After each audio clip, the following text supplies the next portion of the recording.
Hi hello, ನಾನು ದೇವರಾಜ್ ಕಾಮನೂರ್, ತಿರುಳುಗನ್ನಡ ನಾಡು, ಕೊಪ್ಪಳದಿಂದ. NMMS ಪರೀಕ್ಷೆ ಬರೆಯಲಿರುವಂಥ ಎಲ್ಲ ವಿದ್ಯಾರ್ಥಿಗಳಿಗೆ ಹಾಗೂ ಎಲ್ಲ ರೀತಿಯ ಸ್ಪರ್ಧಾತ್ಮಕ ಪರೀಕ್ಷೆಗಳಿಗೆ ತಯಾರಾಗುತ್ತಿರುವಂತಹ ಎಲ್ಲ ಸ್ಪರ್ಧಾರ್ಥಿಗಳಿಗೆ ಈ ಒಂದು ವಿಡಿಯೋ ತರಗತಿಗೆ ತಮಗೆಲ್ಲರಿಗೂ ಆತ್ಮೀಯವಾದಂಥ ಸ್ವಾಗತ.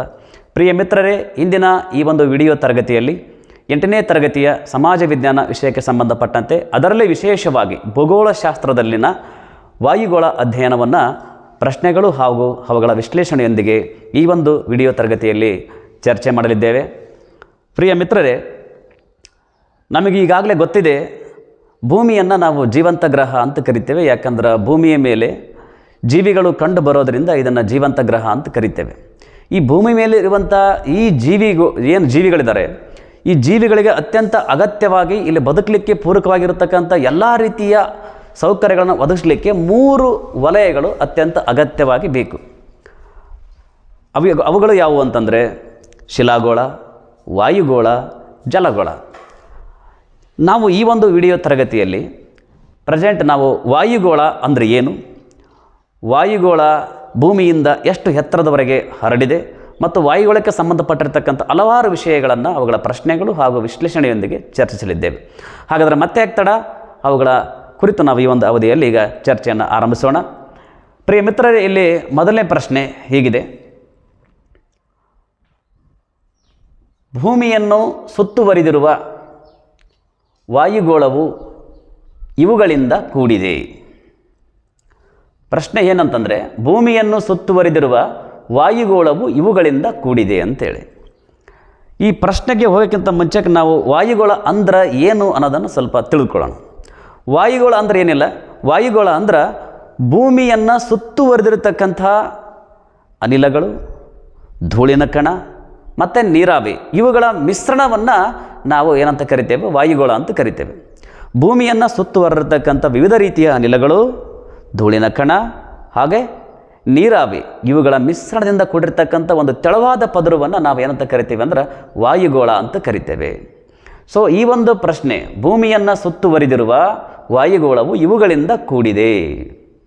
ಆಯ್ಕೆಗಳು ಹೀಗಿದವು: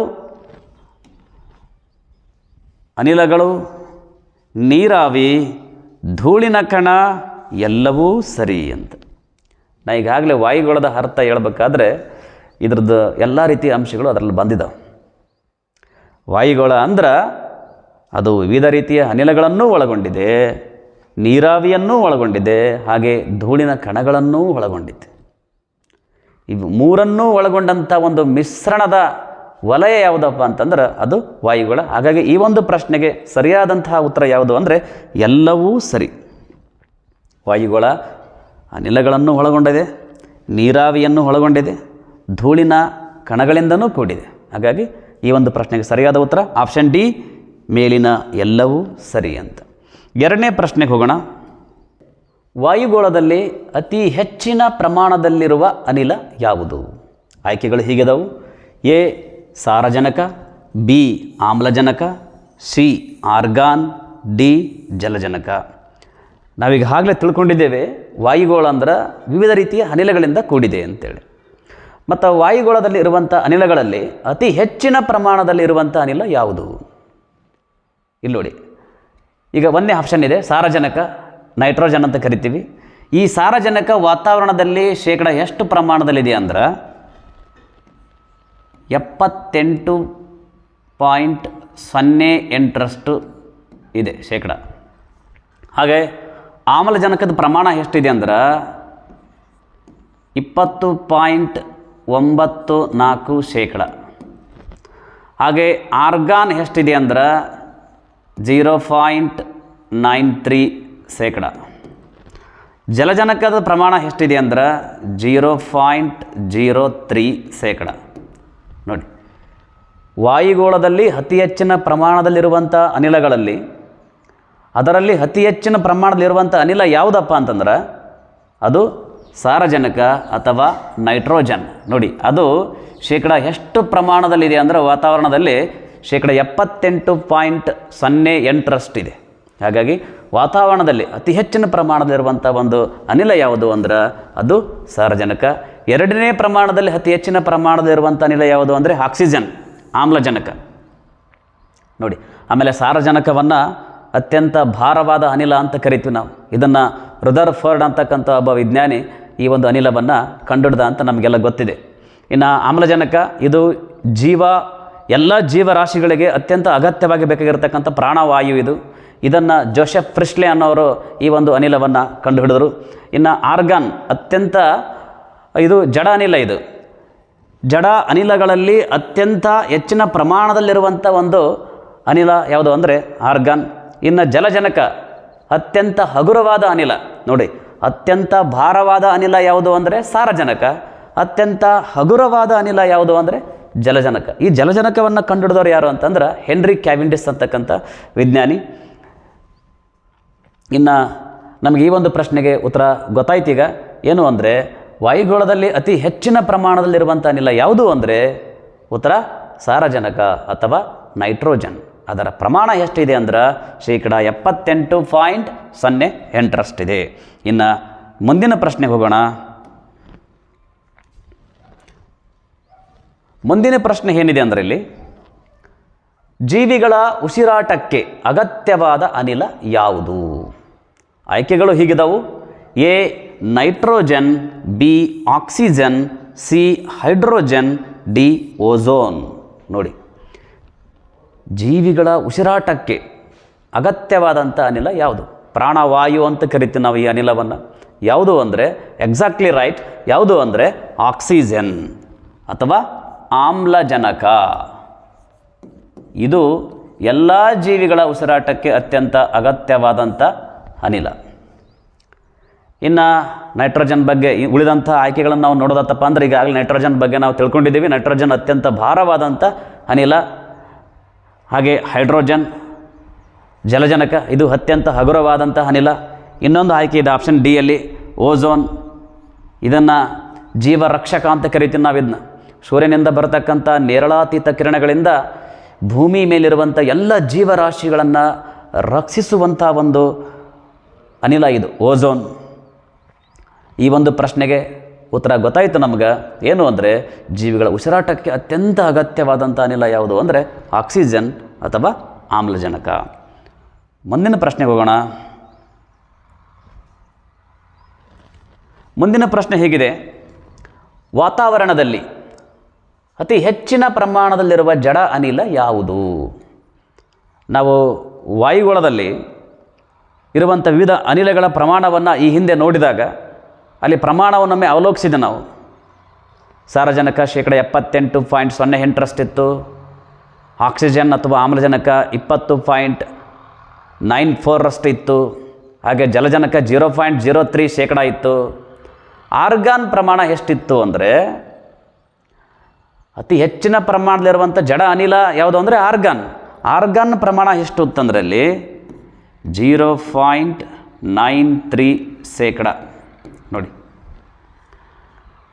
ಜಡ ಅನಿಲಗಳಲ್ಲಿ ಆರ್ಗಾನು, ನಿಯಾನು, ಕ್ರಿಪ್ಟಾನು ಹೀಗೆ ಹಲವಾರು ಜಡ ಅನಿಲಗಳು ಬರ್ತವೆ. ಅದರಲ್ಲಿ ಅತಿ ಹೆಚ್ಚಿನ ಪ್ರಮಾಣದಲ್ಲಿರುವಂಥ ಜಡ ಅನಿಲ ಯಾವುದು ಅಂದರೆ ಆರ್ಗಾನ್. ಅರ್ಥದಲ್ರಿ ಈ ಒಂದು ಪ್ರಶ್ನೆ? ವಾತಾವರಣದಲ್ಲಿ ಅತಿ ಹೆಚ್ಚಿನ ಪ್ರಮಾಣದಲ್ಲಿರುವ ಜಡ ಅನಿಲ ಯಾವುದು ಅಂದರೆ ಆರ್ಗಾನ್. ಎಷ್ಟು ಪ್ರಮಾಣದಲ್ಲಿದೆಯಪ್ಪ ಅಂದ್ರೆ ಅಂಕಿಅಂಶ ನೋಡಿದಾಗ 0.93%. ಮುಂದಿನ ಪ್ರಶ್ನೆಗೆ ಹೋಗೋಣ.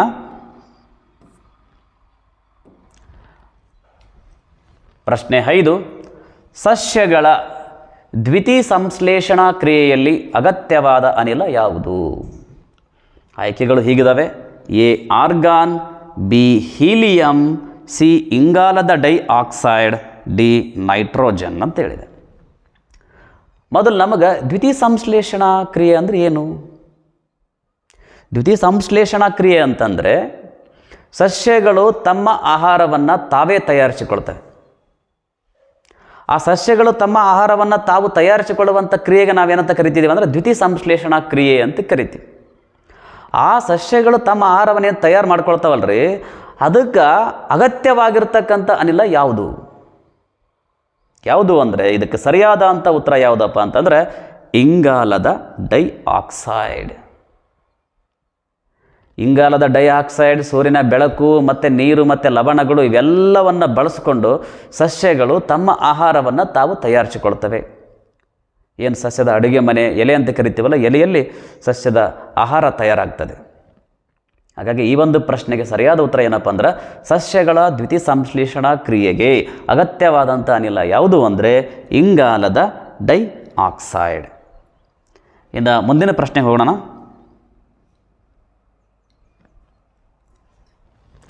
ಮುಂದಿನ ಪ್ರಶ್ನೆ ಹೇಗಿದೆ, ಸಸ್ಯಗಳ ದ್ಯುತಿ ಸಂಶ್ಲೇಷಣಾ ಕ್ರಿಯೆಯಲ್ಲಿ ಬಿಡುಗಡೆಯಾಗುವ ಅನಿಲ ಯಾವುದು? ನೋಡಿ, ಈ ಹಿಂದೆ ನಾವು ಸಸ್ಯಗಳ ದ್ಯುತಿ ಸಂಶ್ಲೇಷಣಾ ಕ್ರಿಯೆಗೆ ಅಗತ್ಯವಾದ ಅನಿಲ ಯಾವುದು ಅಂತ ಪ್ರಶ್ನೆ ನೋಡಿದ್ದೀವಿ. ಆದರೆ ಇಲ್ಲಿ ಏನು ಕೇಳಿದಾನ ಪ್ರಶ್ನೆ ಅಂದ್ರೆ ಸಸ್ಯಗಳ ದ್ಯುತಿ ಸಂಶ್ಲೇಷಣಾ ಕ್ರಿಯೆಯಲ್ಲಿ ಬಿಡುಗಡೆಯಾಗುವಂಥ ಅನಿಲ ಯಾವುದು ಅಂತ ಕೇಳಿದ್ದಾರೆ. ಆಯ್ಕೆಗಳೇನಿದಾವೆ ಅಂದರೆ ಎ ಸಾರಜನಕ ಅಂತಿದೆ, ಬಿ ಆಮ್ಲಜನಕ ಅಂತಿದೆ, ಸಿ ಕಾರ್ಬನ್ ಡೈಆಕ್ಸೈಡ್ ಅಂತಿದೆ, ಡಿ ಮೀಥೇನ್ ಅಂತ ಇದೆ. ನೋಡಿ, ಈ ಹಿಂದೆ ಸಸ್ಯಗಳ ದ್ಯುತಿ ಸಂಶ್ಲೇಷಣಾ ಕ್ರಿಯೆಯಲ್ಲಿ ಅಗತ್ಯವಾಗಿ ಬೇಕಾಗಿರ್ತಕ್ಕಂಥ ಅನಿಲ ಇಂಗಾಲದ ಡೈಆಕ್ಸೈಡ್ ಅಂತ ತಿಳ್ಕೊಂಡಿವಿ. ಆದರೆ ಇಲ್ಲಿ ಏನಂದ್ರೆ ಆ ದ್ಯುತಿ ಸಂಶ್ಲೇಷಣಾ ಕ್ರಿಯೆಯಲ್ಲಿ ಬಿಡುಗಡೆಯಾಗುವಂಥ ಒಂದು ಅನಿಲ ಯಾವುದು ಅಂದರೆ ಆಮ್ಲಜನಕ. ಎಲ್ಲ ಜೀವಿಗಳಿಗೆ ಇವತ್ತು ಪ್ರಾಣವಾಯು ಆಗಿರ್ತಕ್ಕಂಥ ಆಕ್ಸಿಜನ್ ಸಸ್ಯಗಳ ದ್ಯುತಿ ಸಂಶ್ಲೇಷಣಾ ಕ್ರಿಯೆಯಲ್ಲಿ ಬಿಡುಗಡೆಯಾಗ್ತದೆ. ನೋಡಿ, ಅದಕ್ಕಾಗಿ ನಾವು ಅತಿ ಹೆಚ್ಚು ಈ ಗಿಡ ಮರಗಳನ್ನು ಅತಿ ಹೆಚ್ಚು ಬೆಳೆಸಬೇಕು ಅಂತ ಹೇಳೋದು. ಆದರೆ ಇವತ್ತು ನಾವೇನು ಮಾಡ್ತೀವಿ, ಇದರ ಬಗ್ಗೆ ಅರಿವಿಲ್ಲದಂತಹ ನಾವುಗಳು ಈ ಸಸ್ಯಗಳನ್ನು ಏನು ಮಾಡ್ತಿದ್ದೀವಿ ಅಂದ್ರೆ ಬಹಳಷ್ಟು ಕಡಿತಾ ಇದ್ದೀವಿ. ಅದಕ್ಕಾಗಿ ನಾವು ತಿಳ್ಕೋಬೇಕು, ಆಕ್ಸಿಜನ್ ಬ್ಯಾಂಕ್ ಇದ್ದಂಗೆ ಸಸ್ಯಗಳು ಅಂದರೆ ಆಕ್ಸಿಜನ್ ಬ್ಯಾಂಕ್ಗಳು. ಹಾಗಾಗಿ ನಮಗೆಲ್ಲರಿಗೂ ಕೂಡ ನೋಡಿ, ನಮಗೆಲ್ಲರಿಗೂ ಬದುಕಲಿಕ್ಕೆ ಅತ್ಯಂತ ಅಗತ್ಯವಾದಂಥ ಒಂದು ಆಕ್ಸಿಜನನ್ನು ಕೊಡ್ತಕ್ಕಂಥ ಸಸ್ಯಗಳನ್ನು ನಾವು ಕೂಡ ಏನು ಮಾಡ್ಬೇಕಂದ್ರೆ ಅತಿ ಹೆಚ್ಚವಾಗಿ ಬೆಳೆಸಬೇಕು. ಹಾಗಿದ್ದಾಗ ಕೂಡ ಭೂಮಿಯ ಮೇಲೆ ಇರತಕ್ಕಂಥ ಎಲ್ಲ ಜೀವರಾಶಿಗಳು ಯಾವುದೇ ತೊಂದರೆ ಇಲ್ಲದೆ ಬದುಕಲಿಕ್ಕೆ ಸಾಧ್ಯ ಆಗ್ತದೆ. ಹಾಗಾಗಿ ನಾವೆಲ್ಲರೂ ಸಸ್ಯಗಳನ್ನು ನೆಡುವ ನಿಟ್ಟಿನಲ್ಲಿ ಕೂಡ ಕಾರ್ಯಪ್ರವೃತ್ತರಾಗೋಣ ಅಂತಕ್ಕಂಥ ಸಂದೇಶವನ್ನು ಕೂಡ ಈ ಸಂದರ್ಭದಲ್ಲಿ ನಾವು ಮನನ ಮಾಡಿಕೊಳ್ತಾ, ಈ ಒಂದು ಪ್ರಶ್ನೆ ಸಸ್ಯಗಳ ದ್ಯುತಿ ಸಂಶ್ಲೇಷಣಾ ಕ್ರಿಯೆಯಲ್ಲಿ ಬಿಡುಗಡೆಯಾಗುವಂಥ ಒಂದು ಅನಿಲ ಯಾವುದು ಅಂದರೆ ಅದು ಆಮ್ಲಜನಕ ಅಥವಾ ಆಕ್ಸಿಜನ್. ನೆಕ್ಸ್ಟ್ ಮುಂದಿನ ಪ್ರಶ್ನೆಯನ್ನು ನೋಡೋಣ.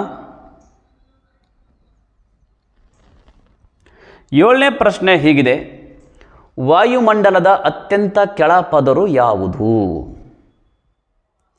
ವಾಯುಮಂಡಲ ಅಂದ್ರೇನು ಅನ್ನೋದ್ರ ಬಗ್ಗೆ ಈ ಹಿಂದೆ ನಾನು ಹೇಳಿದ್ದೇನೆ. ವಾಯುಗೋಳ ಅಥವಾ ವಾಯುಮಂಡಲ, ಅಟ್ಮಾಸ್ಫಿಯರ್ ಅಂತ ಕರಿತೀವಿ ಇಂಗ್ಲೀಷ್ ಒಳಗೆ. ವಾಯುಮಂಡಲ ಅಂದರೆ ಏನಂತಂದ್ರೆ ಭೂಮಿಯನ್ನು ಸುತ್ತುವರೆದಿರ್ತಕ್ಕಂಥ ವಿವಿಧ ಅನಿಲ ರಾಶಿಗಳು, ನೀರಾವಿ, ಧೂಳಿನ ಕಣ ಇವುಗಳಿಂದ ಕೂಡಿರ್ತಕ್ಕಂಥ ಒಂದು ಮಿಶ್ರಣದ ಒಂದು ವಲಯವನ್ನು ನಾವು ಏನಂತ ಕರಿತೀವಿ ಅಂದರೆ ವಾಯುಮಂಡಲ ಅಂತ ಕರಿತೀವಿ. ಈ ನಮ್ಮ ವಾಯುಮಂಡಲ ಭೂಮಿಯಿಂದ ಎಷ್ಟು ಎತ್ತರದವರೆಗೆ ಇದೆ ಅಂದ್ರೆ ಸುಮಾರು 1600 ಕಿಲೋಮೀಟರ್ ಎತ್ತರದವರೆಗೆ ಈ ವಾಯುಮಂಡಲ ಕಂಡುಬರುತ್ತೆ. ಮತ್ತು ಈ ಒಂದು ವಾಯುಮಂಡಲವನ್ನು ನಾವು ಪ್ರಮುಖವಾಗಿ 5 ಪದರುಗಳನ್ನಾಗಿ ನಾವೇನು ಮಾಡಿದ್ದೇವೆ ಅಂತಂದ್ರೆ ವಿಂಗಡಣೆ ಮಾಡಿದ್ದೇವೆ. ವಾಯುಮಂಡಲದ ಪ್ರಮುಖ ಪದರಗಳು ಎಷ್ಟಿದ್ದಾವೆ ಅಂದ್ರೆ 5 ಇದ್ದಾವೆ. ಅವು ಯಾವ್ಯಾವು? ಇಲ್ಲೊಂದು ಚಿತ್ರ ಇದೆ ನೋಡಿ. ಇದು ನಮ್ಮ ಭೂಮಿಯಿಂದ ಸುಮಾರು 1600 ಕಿಲೋಮೀಟರ್ ಎತ್ತರದವರೆಗೆ ವಾಯುಗೋಳ ಅಥವಾ ವಾಯುಮಂಡಲ ಕಂಡುಬರುತ್ತದೆ. ಅದನ್ನು 5 ಲೇಯರ್ಗಳನ್ನಾಗಿ ನಾವೇನು ಮಾಡಿದ್ದೇವೆ ಅಂದರೆ ಡಿವೈಡ್ ಮಾಡಿದ್ದೇವೆ. ಮೊದಲನೇ ಲೇಯರ್ ನೋಡಿ, ಭೂಮಿಯಿಂದ ಫಸ್ಟ್ ಬರುವಂಥ ಒಂದು ಲೇಯರ್ ಯಾವುದು ಅಂದರೆ ಅದು ಪರಿವರ್ತನಾ ಮಂಡಲ. ಇನ್ನು ಇಂಗ್ಲೀಷ್ ಒಳಗೆ ಅದನ್ನು ಟ್ರೋಫೋಸ್ಪಿಯರ್ ಅಂಥೇಳಿ ಕರಿತಾ ಇದ್ದೀವಿ. ಇದು ಭೂಮಿಯಿಂದ ಸುಮಾರು 16 ಕಿಲೋಮೀಟರ್ ಎತ್ತರದವರೆಗೆ ಕಂಡುಬರುತ್ತದೆ. ಈ ಪರಿವರ್ತನಾ ಮಂಡಲ ಭೂಮಿಯಿಂದ 16 ಕಿಲೋಮೀಟರ್ ಎತ್ತರದವರೆಗೆ ಕಂಡುಬರುತ್ತದೆ. ಇನ್ನು ಎರಡನೇ ಒಂದು ಲೇಯರ್, ವಾಯುಮಂಡಲದ ಎರಡನೇ ಪದರ ಯಾವುದು ಅಂತಂದ್ರೆ ಸ್ಟ್ರಾಟೋಸ್ಪಿಯರ್, ಕನ್ನಡದಲ್ಲಿ ಸಮೋಷ್ಣ ಮಂಡಲ ಅಂಥೇಳಿ ಕರಿತಾ ಇದ್ದೀವಿ. ಇನ್ನು ಮೂರನೇ ಮಂಡಲ ಯಾವುದಪ್ಪ ಅಂತಂದ್ರೆ ಮಿಸೋಸ್ಪಿಯರ್, ಕನ್ನಡದಲ್ಲಿ ಶೀತಮಂಡಲ ಅಥವಾ ಮಧ್ಯಂತರ ಮಂಡಲ ಅಂಥೇಳಿ ಕರಿತಾ ಇದ್ದೀವಿ. ಇನ್ನು 4ನೇ ಲೇಯರ್, ವಾಯುಮಂಡಲದ 4ನೇ ಲೇಯರ್, 4ನೇ ಪದರ ಯಾವುದು ಅಂದ್ರೆ ಥರ್ಮೋಸ್ಪಿಯರ್, ಕನ್ನಡದಲ್ಲಿ ಇದನ್ನು ಉಷ್ಣತಾ ಮಂಡಲ ಅಂಥೇಳಿ ನಾವು ಕರಿತಾ ಇದ್ದೀವಿ. ಇನ್ನು ಕೊನೆಯದ ಮಂಡಲ ಯಾವುದಪ್ಪ ಅಂದ್ರೆ ಕೊನೆಯದೊಂದು ಪದರ ಬರ್ತದೆ, ಯಾವುದಂದ್ರೆ ಎಕ್ಸೋಸ್ಪಿಯರ್, ಕನ್ನಡದಲ್ಲಿ ಇದನ್ನು ಬಾಹ್ಯ ಮಂಡಲ ಅಂತ ಕರಿತೀವಿ. ವಾಯುಮಂಡಲದಲ್ಲಿ ಒಟ್ಟು ಎಷ್ಟು ಪದರಗಳು ಬರ್ತಾವೆ ಅಂದ್ರೆ 5 ಪದರಗಳು ಬರ್ತವೆ. ಭೂಮಿಗೆ ಹತ್ತಿರದಲ್ಲಿರ್ತಕ್ಕಂಥ ಅಥವಾ ವಾಯುಮಂಡಲದ ಅತ್ಯಂತ ಕೆಳಗಿನ ಪದರು ಯಾವುದು ಅಂತಂದ್ರೆ ಅದು ಪರಿವರ್ತನಾ ಮಂಡಲ. ವಾಯುಮಂಡಲದ ಅತ್ಯಂತ ಕೆಳಪದರು ಯಾವುದು ಅಂದ್ರೆ ಪರಿವರ್ತನಾ ಮಂಡಲ. ವಾಯುಮಂಡಲದ ಅತ್ಯಂತ ಮೇಲಿನ ಪದರು ಯಾವುದು ಅಂದ್ರೆ ಎಕ್ಸೋಸ್ಪಿಯರ್, ಬಾಹ್ಯಮಂಡಲ.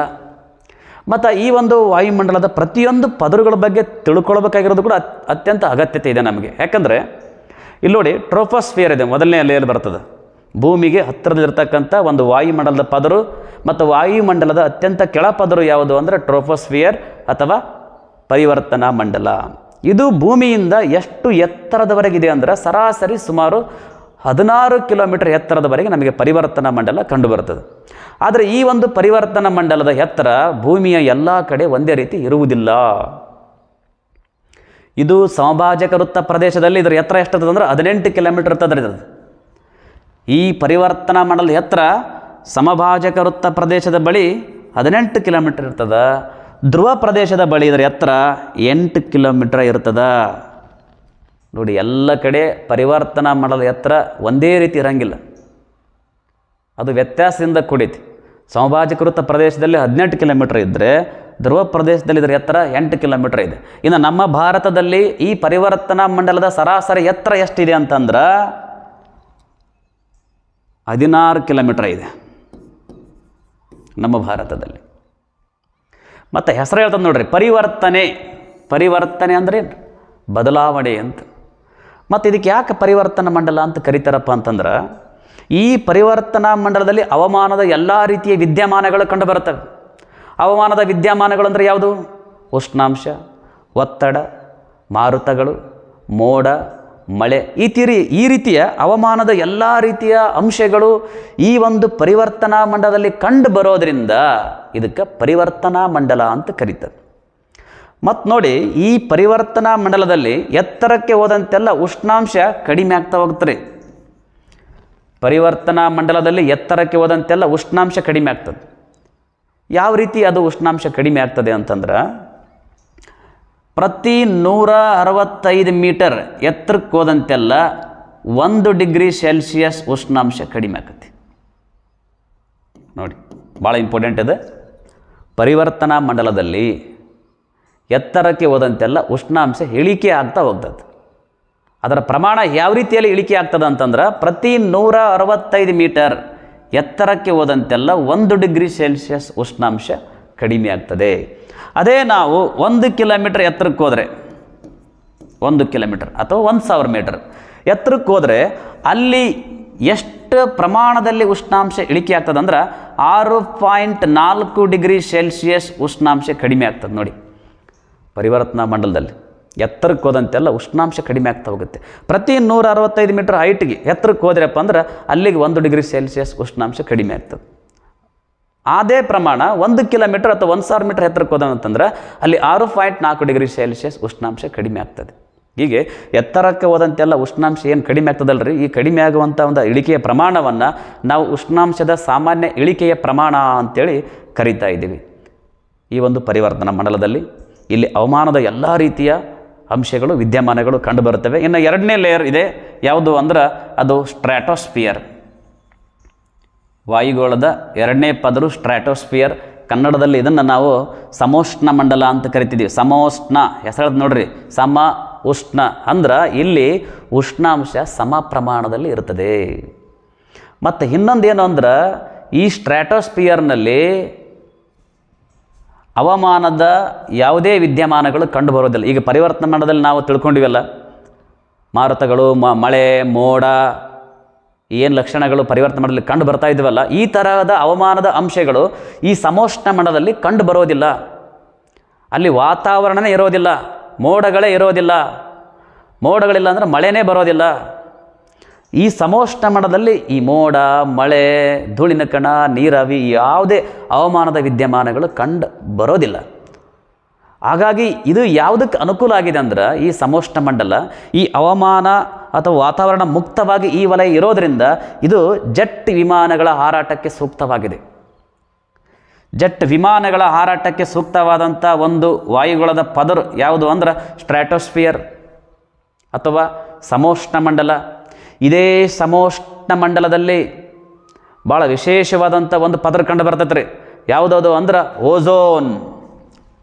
ಇದೇ ಸಮೋಷ್ಣ ಮಂಡಲದಲ್ಲಿ ಒಂದು ಪ್ರಮುಖವಾದಂಥ ಒಂದು ಅನಿಲ ಕಂಡು ಬರ್ತದೆ, ಅದು ಯಾವುದು ಅಂದರೆ ಓಝೋನ್ O3 ಅಂತ ಕರಿತೀವಿ ನಾವು ಇದರ ರಾಸಾಯನಿಕ ಸಂಕೇತ.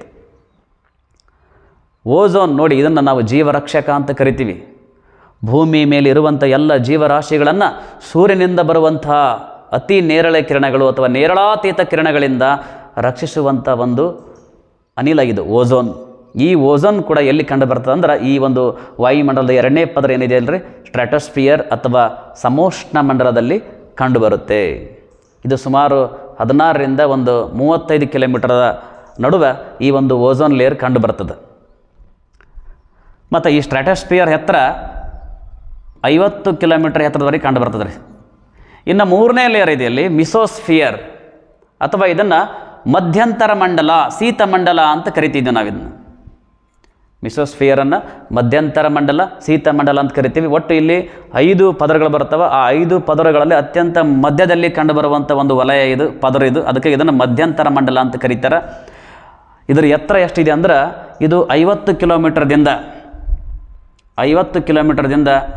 80 ಕಿಲೋಮೀಟರ್ ಎತ್ತರದವರೆಗೆ ಕಂಡು ಬರ್ತೈತೆ ಇದು, ಈ ಒಂದು ಮಿಸೋಸ್ಫಿಯರ್ ಅಥವಾ ಮಧ್ಯಂತರ ಮಂಡಲ. ಮತ್ತು ಇದನ್ನು ನೋಡ್ರಿ, ಹೆಸರು ಹೇಳ್ತದಿಲ್ಲ, ಶೀತ ಮಂಡಲ ಅಂತ ಕರೀತಾರೆ ಇದನ್ನು. ಅಂದ್ರೆ ಇಲ್ಲಿಂದ ಏನಾಗ್ತದೆ, ಉಷ್ಣಾಂಶ ಕಡಿಮೆ ಆಗ್ತಾ ಹೋಗುತ್ತೆ.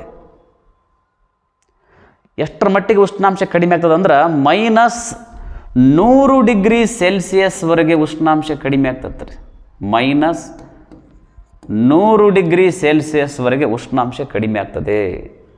ಇದರಿಂದ ನೋಡ್ರಿ, ಈ ಒಂದು ವಾಯುಗುಣದ ಪದರದಿಂದಲೂ ಕೂಡ ನಮಗೆ ಅನುಕೂಲ ಇದೆ. ಏನು ಅನುಕೂಲ ಅಂದ್ರೆ, ಈಗ ರಾತ್ರಿ ಹೊತ್ತು ನಾವು ಮನೆಯ ಮಾಳಿಗೆ ಮೇಲೆ ಮಲ್ಕೊಂಡಾಗ ಆಕಾಶದ ಕಡೆ ನೋಡಿದಾಗ ನಮಗೆ ಕೆಲವೊಂದು ನಕ್ಷತ್ರಗಳು ಬೀಳುವ ರೀತಿಯಲ್ಲಿ ಕಾಣ್ತಿರ್ತದೆ. ನಾವು ಅವನ್ನು ಬೀಳುವ ನಕ್ಷತ್ರಗಳು ಅಂತ ಕರಿತೀವಿ, ಹುಲಿಕೆಗಳು ಅಂತ ಕರಿತೀವಿ. ಈ ಹುಲಿಕೆಗಳು ಏನಂದ್ರೆ, ಈ ಒಂದು ಸೂರ್ಯನ ಗುರುತ್ವ ಬಲವನ್ನು ತಪ್ಪಿಸಿಕೊಂಡು ಅವು ಭೂಮಿ ಕಡೆಗೆ ಬರಬೇಕಾದ್ರೆ ಈ ಭೂಮಿಯಲ್ಲಿ ಇರುವಂಥ ಈ ಒಂದು ವಾಯುಗುಣದ ಈ ಪದರ ರೀತಿ ಅಲ್ರಿ, ಮಿಸೋಸ್ಫಿಯರ್ ಅಥವಾ ಮಧ್ಯಂತರ ಮಂಡಲ ಅಥವಾ ಶೀತ ಮಂಡಲ ಆ ಹುಲಿಕೆಗಳನ್ನು ಕರಗಿಸುತ್ತದೆ.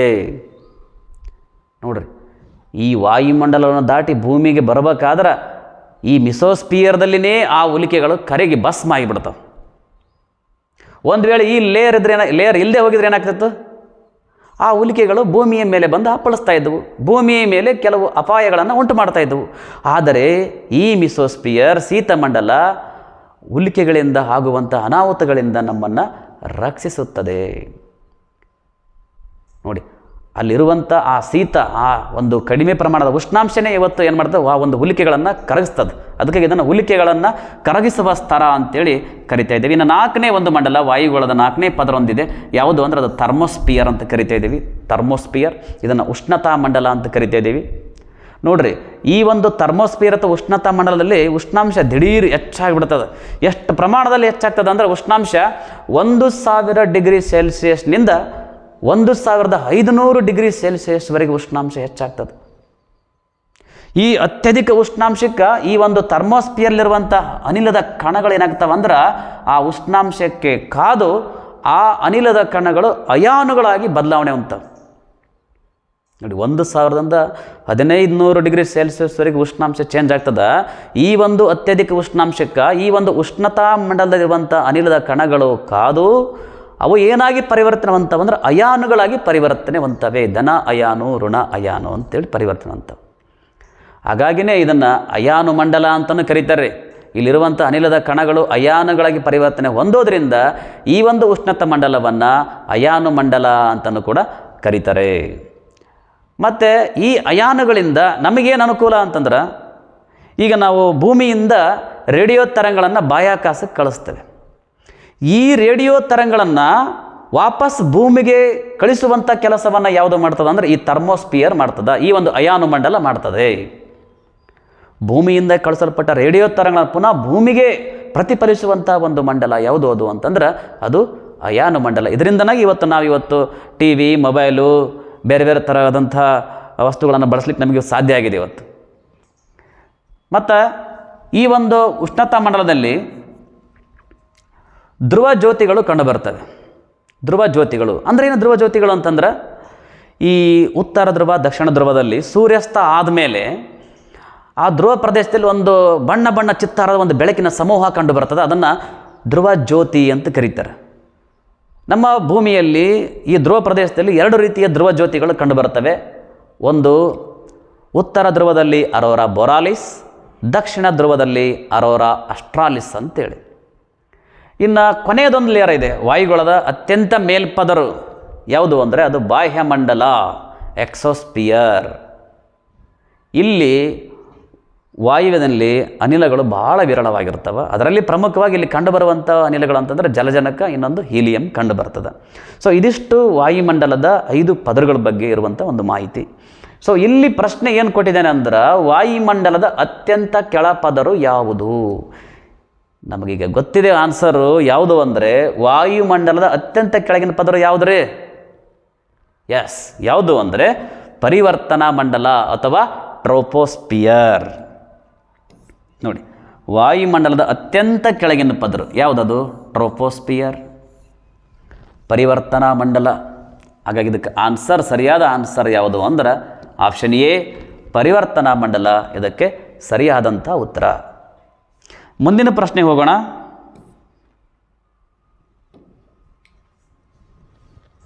ಎಂಟನೇ ಪ್ರಶ್ನೆ ಹೀಗಿದೆ: ವಾಯುಮಂಡಲದ ಅತ್ಯಂತ ಮೇಲಿನ ಪದರು ಯಾವುದು? ಆಯ್ಕೆಗಳು ಹೀಗಿದವು: ಎ ಪರಿವರ್ತನಾ ಮಂಡಲ, ಬಿ ಸಮೋಷ್ಣ ಮಂಡಲ, ಸಿ ಮಧ್ಯಂತರ ಮಂಡಲ, ಡಿ ಬಾಹ್ಯಮಂಡಲ. ನೋಡಿ, ಇದೀಗ ತಾನೇ ನಾವು ಕಂಪ್ಲೀಟ್ ವಾಯುಮಂಡಲದ 5 ಪದರಗಳ ಬಗ್ಗೆ ಚರ್ಚೆ ಮಾಡಿದ್ದೇವೆ. ಇದಕ್ಕೆ ಆನ್ಸರ್ ನಮಗೀಗಾಗಲೇ ಗೊತ್ತಿದೆ. ಯಾವುದದು ಆನ್ಸರು ಅಂತಂದರೆ ಎಸ್, ಯಾವುದು ಅಂದರೆ ವಾಯುಮಂಡಲದ ಅತ್ಯಂತ ಮೇಲಿನ ಪದರು ಯಾವುದು ಅಂದರೆ ಅದು ಬಾಹ್ಯಮಂಡಲ. ಆಪ್ಷನ್ ಡಿ ಇದಕ್ಕೆ ಸರಿಯಾದಂಥ ಉತ್ತರ.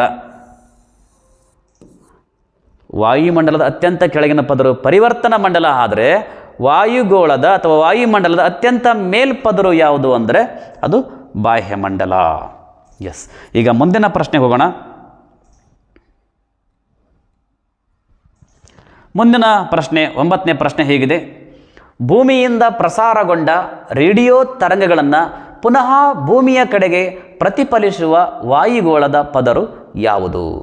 ಆಯ್ಕೆಗಳು ಹೀಗಿದವು: ಎ ಬಾಹ್ಯಮಂಡಲ, ಬಿ ಅಯಾನುಮಂಡಲ, ಸಿ ಶೀತಮಂಡಲ, ಡಿ ಟ್ರೋಪೋಸ್ಪಿಯರ್. ನೋಡಿ, ಈ ಹಿಂದೆ ನಾವು ಅದರ ಬಗ್ಗೆ ತಿಳ್ಕೊಂಡಿದ್ದೀವಿ. ಈ ವಾಯುಗೋಳದ 5 ಪದರಗಳಲ್ಲಿ ಒಂದು ಪದರು ನಾವೇನು ಇವತ್ತು ಭೂಮಿಯಿಂದ ಕಳಿಸುವಂಥ ರೇಡಿಯೋ ತರಂಗಗಳನ್ನು ಪುನಃ ವಾಪಸ್ ಭೂಮಿಗೆ ಕಳಿಸುವಂಥ ಒಂದು ಕೆಲಸವನ್ನು ಮಾಡ್ತದೆ. ಅದು ಯಾವುದು ಅಂದರೆ ಇದಕ್ಕೆ ಸರಿಯಾದ ಉತ್ತರ ಯಾವುದು ಅಂದರೆ ಅದು ಅಯಾನುಮಂಡಲ. ಈ ಅಯಾನುಮಂಡಲ ನಾವೇನು ಇವತ್ತು ಭೂಮಿಯಿಂದ ಕಳಿಸ್ತೀವಲ್ರಿ ಬಾಹ್ಯಾಕಾಶಕ್ಕೆ ರೇಡಿಯೋ ತರಂಗಗಳು, ಅದನ್ನು ಪುನಃ ವಾಪಸ್ ಭೂಮಿ ಕಡೆಗೆ ಪ್ರತಿಫಲಿಸ್ತದೆ. ಇದರಿಂದ ನಮ್ಗೆ ಇವತ್ತೇನು ಅನುಕೂಲ ಆಗಿದೆ ಇವತ್ತು ನಾವು ಇಂಟರ್ನೆಟ್ ಬಳಸಲಿಕ್ಕೆ ಸಾಧ್ಯ ಆಗಿದೆ, ಮೊಬೈಲ್ ಬಳಸಲಿಕ್ಕೆ ಸಾಧ್ಯ ಆಗಿದೆ, ಟಿ ವಿಯನ್ನು ಬಳಸಲಿಕ್ಕೆ ಸಾಧ್ಯ ಆಗಿದೆ. ನೋಡ್ರಿ, ಇಷ್ಟೊಂದು ಉಪಯೋಗ ಇದೆ ಈ ಒಂದು ಅಯಾನುಮಂಡಲದಿಂದ. ಈ ಒಂದು ಅಯಾನುಮಂಡಲವನ್ನು 1902ರಲ್ಲಿ, ಎಷ್ಟರಲ್ರಿ? 1902ರಲ್ಲಿ ಕೆನೆಲಿ ಮತ್ತು ಹೆವಿಸೈಡ್ ಅಂತಕ್ಕಂಥ 2 ಇಂಜಿನಿಯರ್ಗಳು ಇದನ್ನು ಕಂಡುಹಿಡಿದರು. ನೋಡಿ, ಈ ಅಯಾನುಮಂಡಲ ಅಥವಾ ಉಷ್ಣತಾ ಮಂಡಲವನ್ನು 1902ರಲ್ಲಿ ಕೆನೆಲಿ ಮತ್ತು ಹೆವಿಸೈಡ್ ಅಂತಕ್ಕಂಥ 2 ಇಂಜಿನಿಯರ್ಗಳು ಇದನ್ನು ಕಂಡುಹಿಡಿತಾರೆ.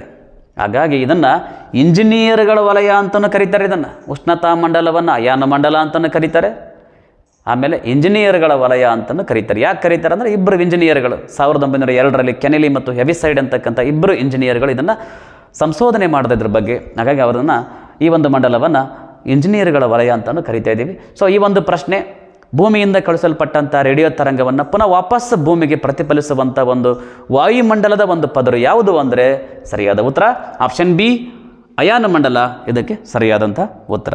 ಇನ್ನು ಮುಂದಿನ ಪ್ರಶ್ನೆ ಹೀಗಿದೆ: ಗುರುತ್ವ ತಪ್ಪಿ ಭೂಮಿಯ ಕಡೆಗೆ ಬರುವ ಉಲ್ಕೆಗಳನ್ನು ಕರಗಿಸುವ ವಾಯುಮಂಡಲದ ಪದರು ಯಾವುದು? ಆಯ್ಕೆಗಳು ಹೀಗಿದವು: A stratosphere, B troposphere, C ಅಯಾನುಮಂಡಲ, ಡಿ ಮಧ್ಯಂತರ ಮಂಡಲ. ನೋಡಿ, ವಾಯುಮಂಡಲದಲ್ಲಿ 5 ಪದರಗಳು ಬರ್ತವೆ ಅಂತ ನಾವು ಈಗಾಗಲೇ ತಿಳ್ಕೊಂಡಿದ್ದೀವಿ. ಮೊದಲನೇ ಪದರು ಪರಿವರ್ತನಾ ಮಂಡಲ, 2ನೇ ಪದರು ಸಮೋಷ್ಣ ಮಂಡಲ, 3ನೇ ಪದರು ಮಧ್ಯಂತರ ಮಂಡಲ, 4ನೇದ್ದು ಉಷ್ಣತಾ ಮಂಡಲ, ಕೊನೆಯದ್ದು ಯಾವುದು ಅಂದರೆ ಬಾಹ್ಯಮಂಡಲ. ಇಲ್ಲಿ ಪ್ರಶ್ನೆ ಏನು ಕೇಳಿದಾರೆ ಅಂದ್ರೆ ಗುರುತ್ವ ತಪ್ಪಿ ಭೂಮಿಯ ಕಡೆಗೆ ಬರುವ ಉಲ್ಕೆಗಳನ್ನು ಕರಗಿಸುವ ವಾಯುಮಂಡಲದ ಪದರು ಯಾವುದು ಅಂತ ಕೇಳಿದ್ದಾರೆ.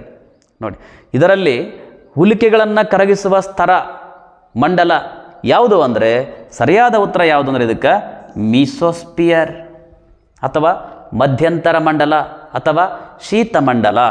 ಏನು ನಾವು ಇದನ್ನು ಶೀತಮಂಡಲ ಅಂತ ಕರಿತೀವಿ ನೋಡಿ.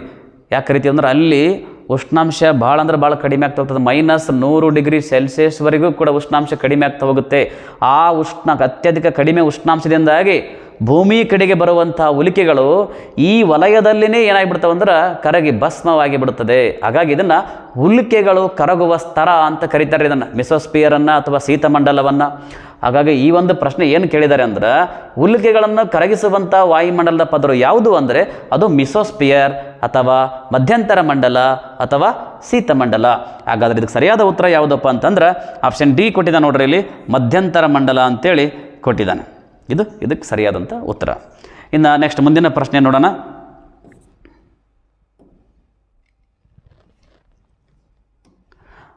ಹನ್ನೊಂದನೇ ಪ್ರಶ್ನೆ ಹೇಗಿದೆ, ಮಧ್ಯಂತರ ಮಂಡಲದಲ್ಲಿ ಉಲ್ಕೆಗಳು ಕರಗಿ ಹೋಗಲು ಕಾರಣ. ಆಯ್ಕೆಗಳು ಹೀಗಿದಾವು. ಆಪ್ಷನ್ ಎ, ಅಲ್ಲಿ ಅತಿ ಹೆಚ್ಚಿನ ಉಷ್ಣಾಂಶವಿರುತ್ತದೆ. ಬಿ, ಅಲ್ಲಿ ಅತಿ ಶೀತ ಉಷ್ಣಾಂಶ ಇರುತ್ತದೆ. ಸಿ, ಅಲ್ಲಿ ಯಾವುದೇ ವಾತಾವರಣ ಇರುವುದಿಲ್ಲ. ಆಪ್ಷನ್ ಡಿ, ಅದು ವಿರಳವಾದ ಅನಿಲಗಳಿಂದ ಕೂಡಿರುತ್ತದೆ. ನೋಡಿ, ಮಧ್ಯಂತರ ಮಂಡಲ ಅದ್ರ ಬಗ್ಗೆ ನಮಗೆ ಆಗಲೇ ಗೊತ್ತದ. ಮಧ್ಯಂತರ ಮಂಡಲವನ್ನು ಶೀತಮಂಡಲ ಅಂತ ಕರಿತಿದ್ದೀವಿ. ಅಲ್ಲಿ ಭಾಳ ಅಂದ್ರೆ ಭಾಳ ಕಡಿಮೆ ಪ್ರಮಾಣದ ಉಷ್ಣಾಂಶ ಇರ್ತದೆ. ಆ ಅತ್ಯಧಿಕ ಕಡಿಮೆ ಪ್ರಮಾಣದ ಉಷ್ಣಾಂಶದಿಂದಾಗಿಯೇ ಅಲ್ಲಿ ಉಲ್ಕೆಗಳೇನಾಗ್ತವೆ ಅಂದ್ರೆ ಕರಗಿ ಭಸ್ಮ ಆಗ್ತವೆ. ಹಾಗಾಗಿ ಈ ಒಂದು ಪ್ರಶ್ನೆಗೆ ನೇರವಾಗಿ ಉತ್ತರ ಏನು ಅಂತಂದ್ರೆ ಅಲ್ಲಿ ಅತಿ ಶೀತ ಉಷ್ಣಾಂಶ ಇರುತ್ತದೆ. -100°C ಕಡಿಮೆ ಪ್ರಮಾಣದ ಉಷ್ಣಾಂಶ ಇರ್ತದರಲ್ಲಿ. ಅದಕ್ಕಾಗಿಯೇ ಅಲ್ಲಿ ಉಲ್ಕೆಗಳು ಆ ವಲಯವನ್ನು ದಾಟೋದ್ರ ಒಳಗನ ಅಲ್ಲಿ ಕರಗಿ ಏನಾಗ್ತವೆ ಅಂದ್ರೆ ಭಸ್ಮ ಆಗ್ತವೆ. ಇನ್ನು ಯಾವುದೇ ವಾತಾವರಣ ಇಲ್ಲದೆ ಇರತಕ್ಕಂಥ ಒಂದು ವಲಯ ಯಾವುದು ಅಂದ್ರೆ ಅದು ಸಮೋಷ್ಣ ಮಂಡಲ.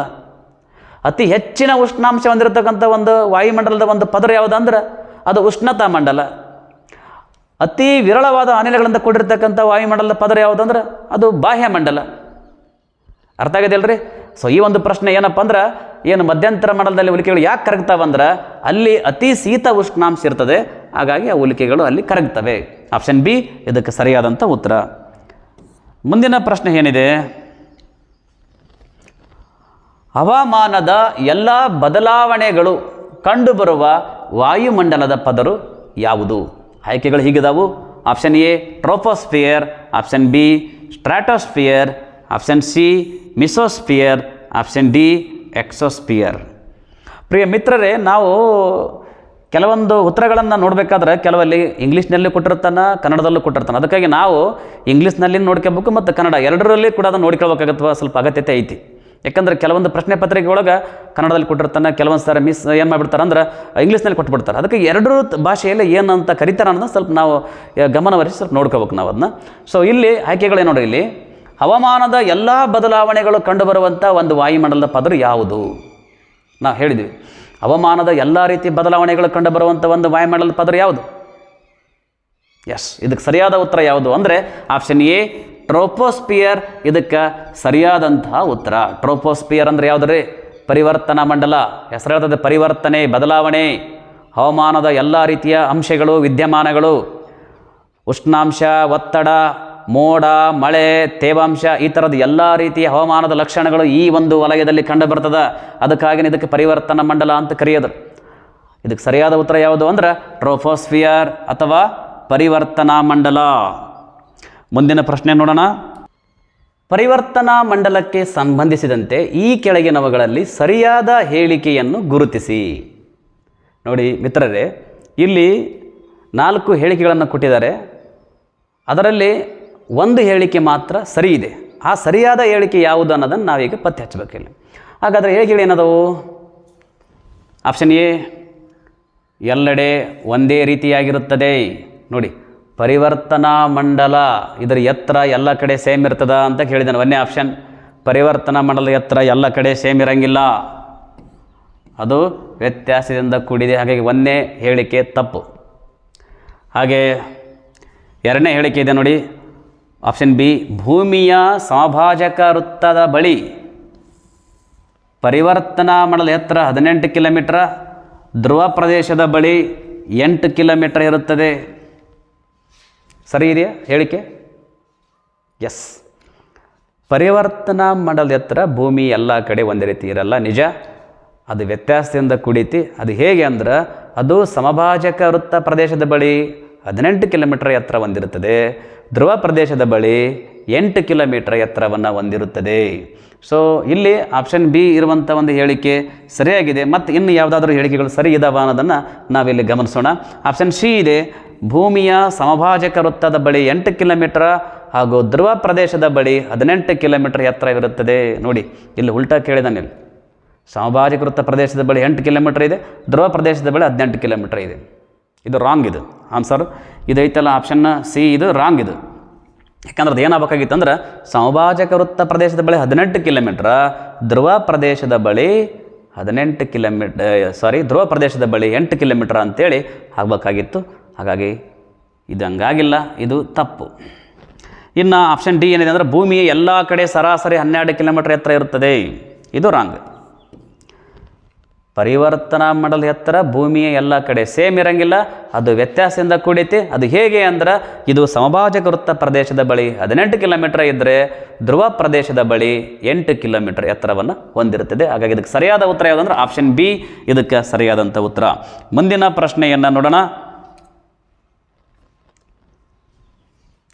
14ನೇ ಪ್ರಶ್ನೆ ಹೇಗಿದೆ, ಜೆಟ್ ವಿಮಾನಗಳ ಹಾರಾಟಕ್ಕೆ ಸೂಕ್ತವಾದ ವಾಯುಗೋಳದ ಪದರು ಯಾವುದು? ನೋಡಿ, ಜೆಟ್ ವಿಮಾನಗಳ ಹಾರಾಟಕ್ಕೆ ಸೂಕ್ತವಾದ ವಾಯುಗೋಳದ ವಲಯ ಯಾವುದು? ಆಯ್ಕೆಗಳು ಹೀಗಿದಾವು. ಆಪ್ಷನ್ ಎ ಪರಿವರ್ತನಾ ಮಂಡಲ, ಬಿ ಸಮೋಷ್ಣ ಮಂಡಲ, ಸಿ ಮಧ್ಯಂತರ ಮಂಡಲ, ಡಿ ಬಾಹ್ಯ ಮಂಡಲ ಅಂತೇಳಿ. ವಾಯುಗೋಳದ 5 ಪದರಗಳ ಬಗ್ಗೆ ಹೇಳಬೇಕಾದ್ರೆ ಇದ್ರ ಬಗ್ಗೆ ನಾವು ಆಲ್ರೆಡಿ ತಿಳ್ಕೊಂಡಿದ್ದೀವಿ. ಜೆಟ್ ವಿಮಾನಗಳ ಹಾರಾಟಕ್ಕೆ ಸೂಕ್ತವಾದಂಥ ಒಂದು ವಾಯುಗೋಳದ ಪದರು ಯಾವುದು ಅಂದರೆ, ಅದಕ್ಕೆ ಸರಿಯಾದಂಥ ಉತ್ತರ ಆಪ್ಷನ್ ಬಿ ಸಮೋಷ್ಣ ಮಂಡಲ. ಇದಕ್ಕೆ ಸರಿಯಾದಂಥ ಉತ್ತರ. ಇದನ್ನು ಸ್ಟ್ರಾಟೋಸ್ಪಿಯರ್ ಅಂತ ಕೂಡ ಕರಿತಾ ಇದ್ದೀವಿ. ಈ ಸಮೋಷ್ಣ ಮಂಡಲದಲ್ಲಿ ಹವಾಮಾನದ ಯಾವುದೇ ವಿದ್ಯಮಾನಗಳು ಕಂಡುಬರೋದಿಲ್ಲ. ಮೋಡ ಇಲ್ಲ, ಉಷ್ಣಾಂಶ ಇಲ್ಲ, ಮಳೆ ಇಲ್ಲ, ಹವಾಮಾನ ಮುಕ್ತ ವಲಯ ಇದು, ವಾತಾವರಣ ಮುಕ್ತ ವಲಯ ಇದು. ಇದರಿಂದಾಗಿಯೇ ಇಲ್ಲಿ ಏನು ಮಾಡ್ತಾರೆ ಅಂದರೆ, ಜೆಟ್ ವಿಮಾನಗಳನ್ನು ಈ ವಲಯದಲ್ಲಿ ಹಾರಾಟವನ್ನು ಮಾಡಿಸ್ತಾರೆ. ಹಾಗಾಗಿ ಪ್ರಶ್ನೆ, ಜೆಟ್ ವಿಮಾನಗಳ ಹಾರಾಟಕ್ಕೆ ಸೂಕ್ತವಾದಂಥ ವಾಯುಗೋಳದ ವಲಯ ಯಾವುದು ಅಂದರೆ ಅದು ಸಮೋಷ್ಣ ಮಂಡಲ. ಎಸ್, ಈಗ ಮುಂದಿನ ಪ್ರಶ್ನೆಯನ್ನು ನೋಡೋಣ. ಮುಂದಿನ ಪ್ರಶ್ನೆ ಹೇಗಿದೆ, ವಾತಾವರಣ ಮುಕ್ತ ವಾಯುಮಂಡಲದ ವಲಯ ಯಾವುದು? Option A stratosphere, option B ಮಧ್ಯಂತರ ಮಂಡಲ, option C troposphere, option D ಉಷ್ಣತ ಮಂಡಲ. ಈ ಹಿಂದಿನ ಪ್ರಶ್ನೆಯಲ್ಲಿ ಇದರ ಬಗ್ಗೆ ನಾವು ತಿಳ್ಕೊಂಬಿಟ್ಟಿದ್ದೀವಿ. ವಾತಾವರಣ ಮುಕ್ತ ವಲಯ ಯಾವುದಪ್ಪ ಅಂದರೆ ಅದು ನೇರವಾಗಿ ನಾವು ಉತ್ತರ ಹೇಳ್ತಾನೆ. ಯಾವುದು ಅಂದರೆ ಅದು ಸ್ಟ್ರಾಟೋಸ್ಫಿಯರ್. ಯಾವುದು ಅಂದರೆ ಸ್ಟ್ರಾಟೋಸ್ಫಿಯರ್, ಅಥವಾ ಇದನ್ನು ಸಮೋಷ್ಣ ಮಂಡಲ ಅಂಥೇಳಿ ನಾವು ಕರಿತಾ ಇದ್ದೀವಿ. ನೆಕ್ಸ್ಟ್ ಮುಂದಿನ ಪ್ರಶ್ನೆ ನೋಡೋಣ.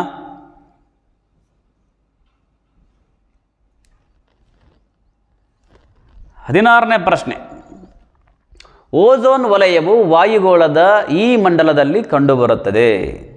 ಆಯ್ಕೆಗಳು ಆಪ್ಷನ್ ಎ ಸಮೋಷ್ಣ ಮಂಡಲ, ಆಪ್ಷನ್ ಬಿ ಪರಿವರ್ತನಾ ಮಂಡಲ, ಆಪ್ಷನ್ ಸಿ ಮಧ್ಯಂತರ ಮಂಡಲ, ಆಪ್ಷನ್ ಡಿ ಬಾಹ್ಯ ಮಂಡಲ.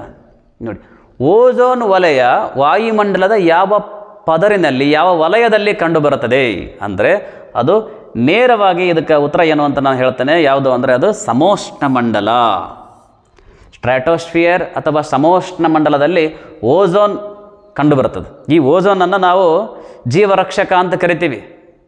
ಸೂರ್ಯನಿಂದ ಬರುವಂಥ ಅತಿ ನೇರಳೆ ಅಥವಾ ನೇರಳಾತೀತ ಕಿರಣಗಳಿಂದ ಅಥವಾ ಅಲ್ಟ್ರಾ ವಯೋಲೆಟ್ಸ್ ಕಿರಣಗಳಿಂದ ಭೂಮಿ ಮೇಲಿರುವಂಥ ಜೀವರಾಶಿಗಳನ್ನು ರಕ್ಷಿಸುವಂಥ ಕೆಲಸ ಮಾಡ್ತದೆ ಇದು ಓಝೋನ್ ವಲಯ.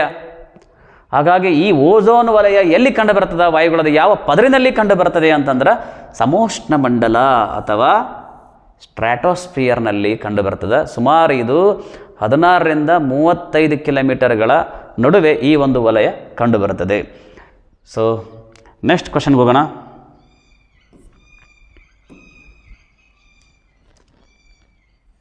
ಹದಿನೇಳನೇ ಪ್ರಶ್ನೆ, ವಿಶ್ವ ಓಝೋನ್ ದಿನ.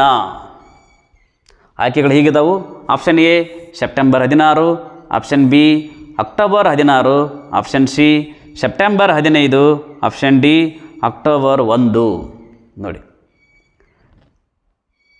ಇತ್ತೀಚೆಗೆ ಈ ಒಂದು ಓಝೋನ್ ಪದರು ರಂಧ್ರವಾಗುವುದನ್ನು ಗಮನಿಸಿದಂಥ ವಿಜ್ಞಾನಿಗಳು ಈ ಓಝೋನ್ ವಲಯವನ್ನು, ಓಝೋನ್ ಪದರನ್ನು ರಕ್ಷಣೆ ಮಾಡೋ ಸಲುವಾಗಿ ಅಥವಾ ಜನರಲ್ಲಿ ಅರಿವನ್ನು ಮೂಡಿಸುವ ಸಲುವಾಗಿ ವಿಶ್ವ ಓಝೋನ್ ದಿನವನ್ನು ಆಚರಣೆ ಮಾಡಲಿಕ್ಕೆ ಕರೆ ಕೊಟ್ಟರು. ಹಾಗಾದರೆ ಯಾವ ದಿನವನ್ನು ನಾವು ಓಝೋನ್ ದಿನ ಅಂತೇಳಿ ಆಚರಣೆ ಮಾಡ್ತಾ ಇದ್ದೀವಿ ಅಂದ್ರೆ ಸೆಪ್ಟೆಂಬರ್ 16. ಸೆಪ್ಟೆಂಬರ್ 16 ನಾವು ವಿಶ್ವ ಓಝೋನ್ ದಿನ ಅಂತೇಳಿ ಆಚರಣೆ ಮಾಡ್ತಾ ಇದ್ದೀವಿ. ನೆಕ್ಸ್ಟ್ ಮುಂದಿನ ಪ್ರಶ್ನೆಗೆ ಹೋಗೋಣ.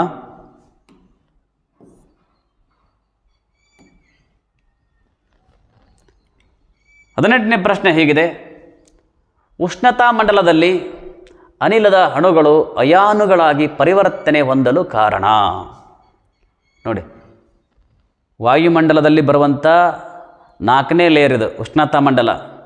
ಈ ಉಷ್ಣತಾ ಮಂಡಲದಲ್ಲಿ ಅಲ್ಲಿರುವಂಥ ಅನಿಲದ ಅಣುಗಳು ಯಾಕೆ ಅಯಾನುಗಳಾಗಿ ಪರಿವರ್ತನೆ ಹೊಂದ್ತವೆ ಅಂತೇಳಿ ಪ್ರಶ್ನೆಯನ್ನು ಕೇಳಿದ್ದಾರೆ. ಆಪ್ಷನ್ ಎ ಇದೆ, ಅಲ್ಲಿನ ಅತ್ಯಧಿಕ ಉಷ್ಣಾಂಶದ ಪರಿಣಾಮವಾಗಿ. ಆಪ್ಷನ್ ಬಿ, ಅತ್ಯಧಿಕ ಶೀತದ ಪರಿಣಾಮವಾಗಿ. ಆಪ್ಷನ್ ಸಿ, ಅತ್ಯಂತ ಕಡಿಮೆಯ ಉಷ್ಣಾಂಶದ ಪರಿಣಾಮವಾಗಿ. ಆಪ್ಷನ್ ಡಿ, ಯಾವುದು ಅಲ್ಲ ಅಂತ ಕೊಟ್ಟಿದ್ದಾರೆ. ಇದಕ್ಕೆ ಸರಿಯಾದ ಉತ್ತರ ಏನು ಅಂದರೆ ಆಪ್ಷನ್ ಎ ಇದಕ್ಕೆ ಸರಿಯಾದಂಥ ಉತ್ತರ, ಅತ್ಯಧಿಕ ಉಷ್ಣಾಂಶದ ಪರಿಣಾಮವಾಗಿ. ನೋಡಿ, ಈ ಒಂದು ಉಷ್ಣತಾ ಮಂಡಲವನ್ನು ಹೆಸರು ಹೇಳ್ತದೆ. ಉಷ್ಣತಾ ಮಂಡಲ ಅಂದ್ರೆ ಅಲ್ಲಿ ಅತ್ಯಧಿಕ ಉಷ್ಣಾಂಶ ಇರ್ತದೆ. 1000 ಡಿಗ್ರಿ ಸೆಲ್ಸಿಯಸ್ನಿಂದ 1500 ಡಿಗ್ರಿ ಸೆಲ್ಸಿಯಸ್ವರೆಗೆ ಉಷ್ಣಾಂಶ ಹೆಚ್ಚಾಗ್ತಾ ಹೋಗ್ತದೆ ಅಲ್ಲಿ. ಈ ಒಂದು ಅತ್ಯಧಿಕ ಉಷ್ಣಾಂಶದ ಪರಿಣಾಮವಾಗಿ ಅಲ್ಲಿರುವಂಥ ಅನಿಲದ ಅಣುಗಳು ಏನಾಗ್ತವೆ ಅಂದ್ರೆ ಆ ಉಷ್ಣಾಂಶಕ್ಕೆ ಕಾದು ಅವುಗಳು ಅಯಾನುಗಳಾಗಿ ಪರಿವರ್ತನೆ ಹೊಂದ್ತವೆ. ನೋಡಿ, ಆ ಅನಿಲದ ಅಣುಗಳು ಅಯಾನುಗಳಾಗಿ ಪರಿವರ್ತನೆ ಹೊಂದೋದು ಯಾವುದಕ್ಕೆ ಅಂತಂದ್ರೆ ಅಲ್ಲಿರುವಂಥ ಅತ್ಯಧಿಕ ಉಷ್ಣಾಂಶದ ಕಾರಣದಿಂದಾಗಿ. ಸೊ ಅದಕ್ಕಾಗಿ ಇದಕ್ಕೆ ಸರಿಯಾದ ಉತ್ತರ ಯಾವುದು ಅಂದ್ರೆ ಅತ್ಯಧಿಕ ಉಷ್ಣಾಂಶದ ಪರಿಣಾಮವಾಗಿ ಈ ಒಂದು ಉಷ್ಣತಾ ಮಂಡಲದ ಅನಿಲದ ಅಣುಗಳು ಅಯಾನುಗಳಾಗಿ ಪರಿವರ್ತನೆಯನ್ನು ಹೊಂದ್ತವೆ. ನೆಕ್ಸ್ಟ್ ಪ್ರಶ್ನೆ ನೋಡೋಣ. 19ನೇ ಪ್ರಶ್ನೆ ಹೀಗಿದೆ: ವಾತಾವರಣದಲ್ಲಿ ನೈಟ್ರೋಜನ್ ಪ್ರಮಾಣ. ಆಯ್ಕೆಗಳು ಹೀಗಿದಾವು: A 78.08%, option B 20.94%, option C 0.03%, option D 71%. ಮೊದಲನೇ ಪ್ರಶ್ನೆಯ ಬಗ್ಗೆನೇ ಚರ್ಚೆ ಮಾಡಬೇಕಾದ್ರೆ ಇದರ ಬಗ್ಗೆ ನಾವು ಡಿಸ್ಕಷನ್ ಮಾಡಿದ್ದೇವೆ. ವಾತಾವರಣದಲ್ಲಿ ಏನು ವಿವಿಧ ರೀತಿಯ ಅನಿಲಗಳಿದ್ದಾವೆ, ಆ ಅನಿಲಗಳ ಪ್ರಮಾಣವನ್ನು ಚರ್ಚಿಸಬೇಕಾದಾಗ ಇವುಗಳ ಬಗ್ಗೆ ನಾವು ನೋಡಿದ್ದೇವೆ. ಅಲ್ಲಿ ನೈಟ್ರೋಜನ್ ಎಷ್ಟು ಪ್ರಮಾಣದಲ್ಲಿತ್ತು? ನೈಟ್ರೋಜನ್ ಇದು ವಾತಾವರಣದಲ್ಲಿ ಅತಿ ಹೆಚ್ಚಿನ ಪ್ರಮಾಣದಲ್ಲಿರುವಂಥ ಒಂದು ಅನಿಲ. ಇದು ಸಾರಜನಕ ಅಂತ ಕೂಡ ಕರಿತೇವೆ ಅನಿಲವನ್ನು. ಈ ಸಾರಜನಕ ಅಥವಾ ನೈಟ್ರೋಜನ್ ಪ್ರಮಾಣ ಎಷ್ಟಿದೆ ಅಂದ್ರೆ ಇದಕ್ಕೆ ಸರಿಯಾದಂಥ ಉತ್ತರ ಯಾವುದು ಅಂದರೆ ಆಪ್ಷನ್ ಎ 78.08%. ವಾತಾವರಣದಲ್ಲಿ ಅತಿ ಹೆಚ್ಚಿನ ಪ್ರಮಾಣದಲ್ಲಿರುವಂಥ ಒಂದು ಅನಿಲ ಇದೆ ನೈಟ್ರೋಜನ್. ಇದರ ಪ್ರಮಾಣ ಎಷ್ಟಿದೆ ಅಂದರೆ 78.08% ಅಷ್ಟೈತಿ. ಇನ್ನು 20.94% ಐತಲ್ರಿ, ಇದು ಯಾವ ಅನಿಲದ ಪ್ರಮಾಣ ಅಂತಂದ್ರೆ ಇದು ಆಕ್ಸಿಜನ್ ಎಂದಿದೆ. ಆಪ್ಷನ್ ಬಿ ಐತಲ್ಲ, ಇದು ಎದರದ್ದು ಪ್ರಮಾಣ ಅಂದ್ರೆ ಆಕ್ಸಿಜನ್ ಅಥವಾ ಆಮ್ಲಜನಕದ ಪ್ರಮಾಣ ಇದು. ಇನ್ನು ಆಪ್ಷನ್ ಸಿ ಇದೆಯಲ್ಲ, ಇದು 0.03, ಇದು ಎದರದ್ದು ಇದು ಪ್ರಮಾಣ ಅಂತಂದ್ರೆ ಇದು ಜಲಜನಕದ ಪ್ರಮಾಣ ಇದು. ಇನ್ನು ಆಪ್ಷನ್ ಡಿ ಇದು 71, ಇದು ಯಾವುದೇ ಅನಿಲದ ಪ್ರಮಾಣ ಅಲ್ಲ, ಅದು ನೈಟ್ರೋಜನ್ ಪ್ರಮಾಣ. ಇಲ್ಲಿ ಸರಿಯಾದ ಉತ್ತರ ಯಾವುದಪ್ಪ ಅಂತಂದ್ರೆ ಅದು ಆಪ್ಷನ್ ಎ 78.08%. ಗೊತ್ತಾಯ್ತಲ್ರಿ? ನೆಕ್ಸ್ಟ್ ಮುಂದಿನ ಪ್ರಶ್ನೆ ನೋಡೋಣ.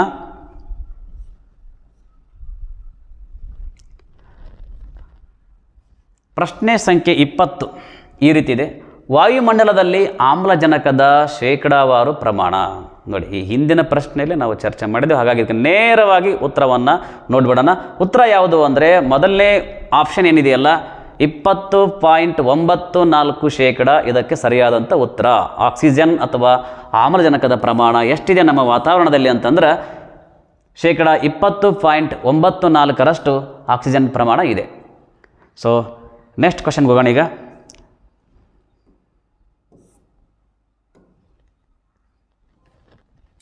21ನೇ ಪ್ರಶ್ನೆ ಇದೆ ಇಲ್ಲಿ: ವಾತಾವರಣದಲ್ಲಿ ಆರ್ಗಾನ್ ಅನಿಲದ ಪ್ರಮಾಣ ಎಷ್ಟು ಅಂತೇಳಿ. ನೋಡಿ, ನಮ್ಮ ವಾತಾವರಣದಲ್ಲಿರುವಂಥ ವಿವಿಧ ಅನಿಲಗಳಲ್ಲಿ ಜಡ ಅನಿಲಗಳು ಕೂಡ ಕಂಡುಬರ್ತವೆ. ಆ ಜಡ ಅನಿಲಗಳಲ್ಲಿ ಅತಿ ಹೆಚ್ಚಿನ ಪ್ರಮಾಣದಲ್ಲಿರುವಂಥ ಒಂದು ಅನಿಲ ಯಾವುದಂದ್ರೆ ಅದು ಆರ್ಗಾನ್. ಅತ್ಯಂತ ಪ್ರಮುಖವಾದಂಥ ಜಡ ಅನಿಲ ಇದು ಆರ್ಗಾನ್. ಆ ಆರ್ಗಾನ್ ಅನಿಲದ ಪ್ರಮಾಣ ಎಷ್ಟಿದೆ ಅಂತಂದ್ರೆ ಆಯ್ಕೆಗಳು ಕೊಟ್ಟಿದ್ದಾರೆ. ಆಪ್ಷನ್ ಎ 0.03 ಶೇಕಡ, option B 0.93 C 0.00005 option D 21 ಅಂತ ಕೊಟ್ಟಿದ್ದಾರೆ. ಇದಕ್ಕೆ ಸರಿಯಾದ ಉತ್ತರ ಏನು ಅಂದರೆ ಆರ್ಗಾನ್ನ ಪ್ರಮಾಣ ಎಷ್ಟಿದೆ ಅಂದರೆ ಆಪ್ಷನ್ ಬಿ ಇದಕ್ಕೆ ಸರಿಯಾದಂಥ ಉತ್ತರ 0.93. ಆರ್ಗಾನ್ ಅನಿಲದ ಪ್ರಮಾಣ ಜಡ ಅನಿಲಗಳಲ್ಲೇ ಅತಿ ಹೆಚ್ಚಿನ ಪ್ರಮಾಣದಲ್ಲಿರುವಂಥ ಜಡ ಅನಿಲ ಇದು 0.93% ಇದರ ಪ್ರಮಾಣ ಇದೆ. ಇನ್ನು ಈ ಒಂದೇ ಆಪ್ಷನ್ ಐತಲ್ರಿ ಇದು 0.03 ಇದು ಯಾವ್ದ್ರದ್ದು ಅಂದ್ರೆ ಇದು ಜಲಜನಕದ್ದು.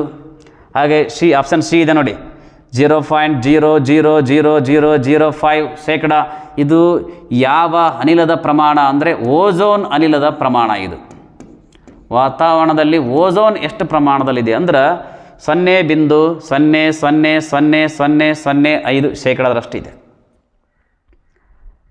ಅರ್ಥ ಆಗಿದೆ ಅಂತ ಅಂದ್ಕೊಳ್ತೀನಿ. ಈ ಒಂದು ಪ್ರಶ್ನೆ ಆರ್ಗಾನ್ ಅನಿಲದ ಪ್ರಮಾಣ ಎಷ್ಟಿದೆ ಅಂದರೆ 0.93% ಇದು ಆರ್ಗಾನ್ ಅನಿಲದ ಪ್ರಮಾಣ ಹೊಂದಿದೆ. ನೆಕ್ಸ್ಟ್ ಮುಂದಿನ ಪ್ರಶ್ನೆ ನೋಡೋಣ. 22ನೇ ಪ್ರಶ್ನೆ ಹೇಗಿದೆ, ಒಂದು ಸ್ಥಳದಲ್ಲಿ ನಿಗದಿತ ಸಮಯದಲ್ಲಿ ಕಂಡುಬರುವ ವಾಯುಮಂಡಲದ ಪರಿಸ್ಥಿತಿಯನ್ನು ಹೀಗೆಂದು ಕರೆಯುವರು. ಆಪ್ಷನ್ ಎ ವಾಯುಗುಣ, ಆಪ್ಷನ್ ಬಿ ಹವಾಮಾನ, ಆಪ್ಷನ್ ಸಿ ಉಷ್ಣಾಂಶ, ಡಿ ತೇವಾಂಶ. ನೋಡಿ, ಒಂದು ಸ್ಥಳದಲ್ಲಿ ನಿರ್ದಿಷ್ಟ ಸಮಯ ಅಥವಾ ನಿಗದಿತ ಸಮಯದಲ್ಲಿ ಕಂಡುಬರುವಂಥ ವಾಯುಮಂಡಲದ ಪರಿಸ್ಥಿತಿಯನ್ನು ಏನಂತ ಕರಿತೀವಿ ನಾವು ಅಂತಂದರೆ ಇದಕ್ಕೆ ಸರಿಯಾದಂಥ ಉತ್ತರ ಯಾವುದು ಅಂದರೆ ಆಪ್ಷನ್ ಬಿ ಹವಾಮಾನ ಇದಕ್ಕೆ ಸರಿಯಾದಂಥ ಉತ್ತರ. ನೋಡಿ, ಒಂದು ಸ್ಥಳದಲ್ಲಿರುವಂಥ ಅಲ್ಲಿನ ನಿರ್ದಿಷ್ಟ ಸಮಯದಲ್ಲಿರುವಂಥ ಒಂದು ವಾಯುಮಂಡಲದ ನಾವು ಪರಿಸ್ಥಿತಿಯನ್ನು ನಾವು ಏನಂತ ಕರಿತಿದ್ದೀವಿ ಅಂದ್ರೆ ಹವಾಮಾನ ಅಂತ ಕರಿತೀವಿ ಅಥವಾ ಹವಾಗುಣ ಅಂತ ಕರಿತೀವಿ. ಇನ್ನು ಮೊದಲನೇ ಆಯ್ಕೆ ಇದೆ ನೋಡಿ ವಾಯುಗುಣ. ವಾಯುಗುಣ ಅಂತಂದರೆ ಇದು ದೀರ್ಘಕಾಲದ ಹವಾಗುಣದ ಸರಾಸರಿ. ಇದು ದೀರ್ಘಕಾಲದ ಹವಾಮಾನದ ಸರಾಸರಿಯನ್ನು ಹೇಳ್ತದೆ. ಹವಾಮಾನ ಏನಂತಂದ್ರೆ ಒಂದು ನಿರ್ದಿಷ್ಟ ಸಮಯದಲ್ಲಿನ ವಾತಾವರಣದ ಸ್ಥಿತಿಯನ್ನು ಹೇಳ್ತದೆ. ನೋಡಿ, ಎರಡಕ್ಕಿರುವಂಥ ಡಿಫ್ರೆಷನ್ ನಾವು ತಿಳ್ಕೊಬೇಕು ನಾವು ವ್ಯತ್ಯಾಸವನ್ನು. ಹವಾಮಾನ ಅಂತಂದರೆ ಇದು ಒಂದು ನಿರ್ದಿಷ್ಟ ಸ್ಥಳ ಅಲ್ಲಿನ ನಿರ್ದಿಷ್ಟ ಸಮಯದಲ್ಲಿನ ಒಂದು ವಾತಾವರಣದ ಅಥವಾ ಅಲ್ಲಿನ ಹವಾಮಾನದ ಸ್ಥಿತಿಯ ಬಗ್ಗೆ ಹೇಳ್ತದೆ. ವಾಯುಗುಣ ಇದು ದೀರ್ಘಕಾಲದ ಹವಾಮಾನದ ಸರಾಸರಿಯನ್ನು ಹೇಳ್ತದೆ.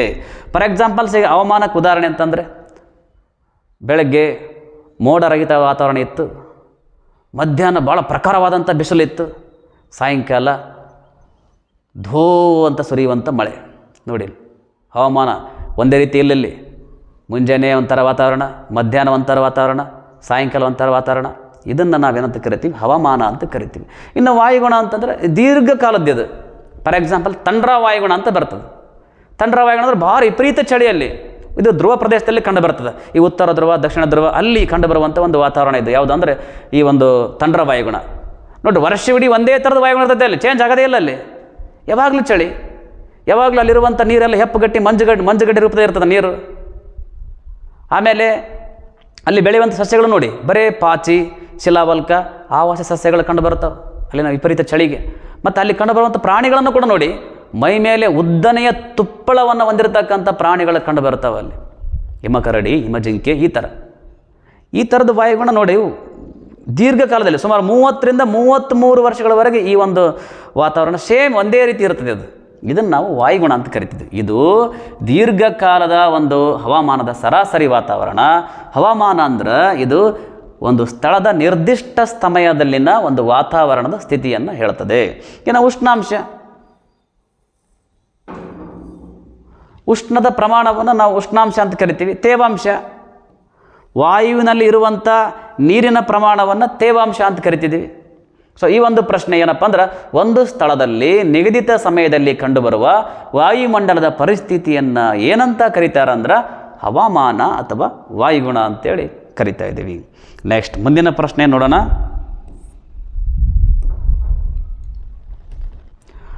ಪ್ರಶ್ನೆ ಸಂಖ್ಯೆ 23 ಹೀಗಿದೆ, ಒಂದು ಪ್ರದೇಶದ ದೀರ್ಘಾವಧಿಯ ಹವಾಮಾನದ ಸರಾಸರಿಯನ್ನು ಹೀಗೆಂದು ಕರೆಯುವರು. ನೋಡಿ, ಈ ಹಿಂದಿನ ಪ್ರಶ್ನೆಯಲ್ಲಿನೇ ಇದರ ಬಗ್ಗೆ ನಾವು ತಿಳ್ಕೊಂಡಿದ್ದೀವಿ.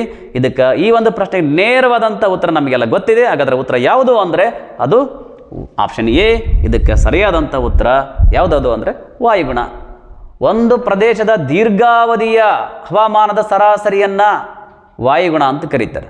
ಅಲ್ಪಾವಧಿಯ ಒಂದು ವಾತಾವರಣ ಸ್ಥಿತಿಯನ್ನು ಹವಾಗುಣ ಅಂತ ಕರೀತಾರೆ. ಇದು ಅಲ್ಪಾವಧಿದ್ದು, ಇದು ದೀರ್ಘಾವಧಿ. ವಾತಾವರಣದ ದೀರ್ಘಕಾಲದ ಒಂದು ಏನು ವಾತಾವರಣ ಸ್ಥಿತಿ ಇತ್ತಲ್ಲ ಅದು ವಾಯುಗುಣ.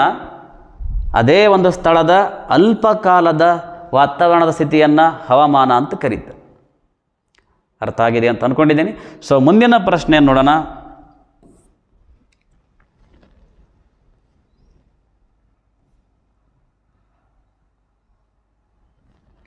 ಪ್ರಶ್ನೆ ನಂಬರ್ 24.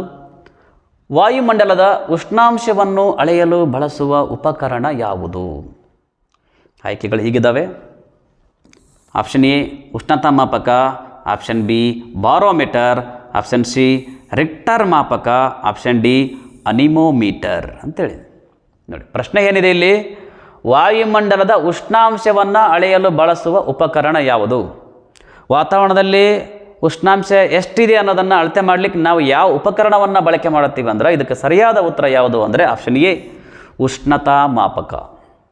ನೋಡಿ ಮತ್ತು ಇದರಲ್ಲಿ ಈ ಉಷ್ಣತಾ ಮಾಪಕದಲ್ಲಿ ಯಾವ ಮಾನಗಳಲ್ಲಿ ಉಷ್ಣಾಂಶನ ಹೇಳ್ತಾರಂದ್ರೆ ಸೆಲ್ಸಿಯಸ್ನಾಗ ಹೇಳ್ಬೋದು, ಪ್ಯಾರನ್ ಹೀಟ್ನಾಗ ಹೇಳ್ಬೋದು, ಇನ್ನು ಕೆಲ್ವಿನ್ಗಳಲ್ಲಿ ಹೇಳ್ಬೋದು. ಆದ್ರೆ ಈ ಉಷ್ಣಾಂಶವನ್ನು ಅಳೆಯಲಿಕ್ಕೆ ಬಳಸುವ ಉಪಕರಣ ಉಷ್ಣತಾ ಮಾಪಕ. ಇಲ್ಲಿ ಈ ಒಂದು ಉಷ್ಣತಾ ಮಾಪಕದಲ್ಲಿ ಬಳಸುವಂಥ ಮಾನ ಯಾವುದು ಅಂದರೆ ಸೆಲ್ಸಿಯಸ್, ಪ್ಯಾರನ್ ಹೀಟ್, ಇನ್ನೊಂದು ಕೆಲ್ವಿನ್. ಇನ್ನು ಎರಡನೇ ಆಪ್ಷನ್ ಇದೆ ಇಲ್ಲಿ ಬಾರೋಮೀಟರ್ ಅಂತೇಳಿ. ಮತ್ತು ಬಾರೋಮೀಟ್ರು ಹೋಗೋಮೀಟರ್ ಅಂತ ಇರೋಂಗಿಲ್ಲ, ಹೆಸರು ಇದು ಬಾರೋಮೀಟರ್ ಅಂದರೆ ಇದೊಂದು ಉಪಕರಣದ ಹೆಸರಿದೆ. ಏನಿದು ಬಾರೋಮೀಟರ್? ಇದನ್ನು ಯಾವುದಕ್ಕೆ ಬಳಸ್ತಾರಂದ್ರೆ ಇದು ವಾಯುಮಂಡಲದ ಒತ್ತಡವನ್ನು ಅಳೆಯಲಿಕ್ಕೆ ಈ ಉಪಕರಣವನ್ನು ಬಳಕೆ ಮಾಡ್ತಾರೆ. ಬಾರೋಮೀಟರನ್ನು ವಾಯುಮಂಡಲದ ಒತ್ತಡವನ್ನು ಅಳೆಯಲಿಕ್ಕೆ ಬಳಸ್ತಾರೆ. ರಿಕ್ಟರ್ ಮಾಪಕವನ್ನು ಏನು ಮಾಡ್ತಾರೆ ಅಂದರೆ ಈ ಒಂದು ಭೂಕಂಪನದ ತೀವ್ರತೆಯನ್ನು ಅಳೆಯಲಿಕ್ಕೆ ಈ ಒಂದು ಉಪಕರಣವನ್ನು ಬಳಕೆ ಮಾಡ್ತಾರೆ. ಇನ್ನು ಅನಿಮೋಮೀಟರ್ ಇದನ್ನು ಎದಕ್ಕೆ ಬಳಕೆ ಮಾಡ್ತಾರೆ ಅಂದ್ರೆ ಗಾಳಿಯ ವೇಗವನ್ನು ಅಳೆಯಲಿಕ್ಕೆ ಬಳಸುವಂಥ ಉಪಕರಣ ಇದು. ನೋಡಿ ಉಷ್ಣಾಂಶವನ್ನು ಅಳೆಯಲಿಕ್ಕೆ ಬಳಸುವ ಉಪಕರಣ ಉಷ್ಣತಾ ಮಾಪಕ.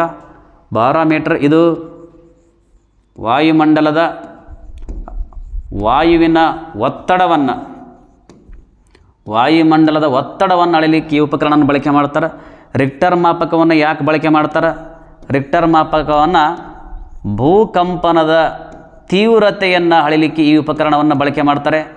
ಇನ್ನು ಅನಿಮೋಮೀಟರ್ ಇದನ್ನು ಪವನ ವೇಗ ಮಾಪಕ ಅಂತ ಕರೀತಾರೆ.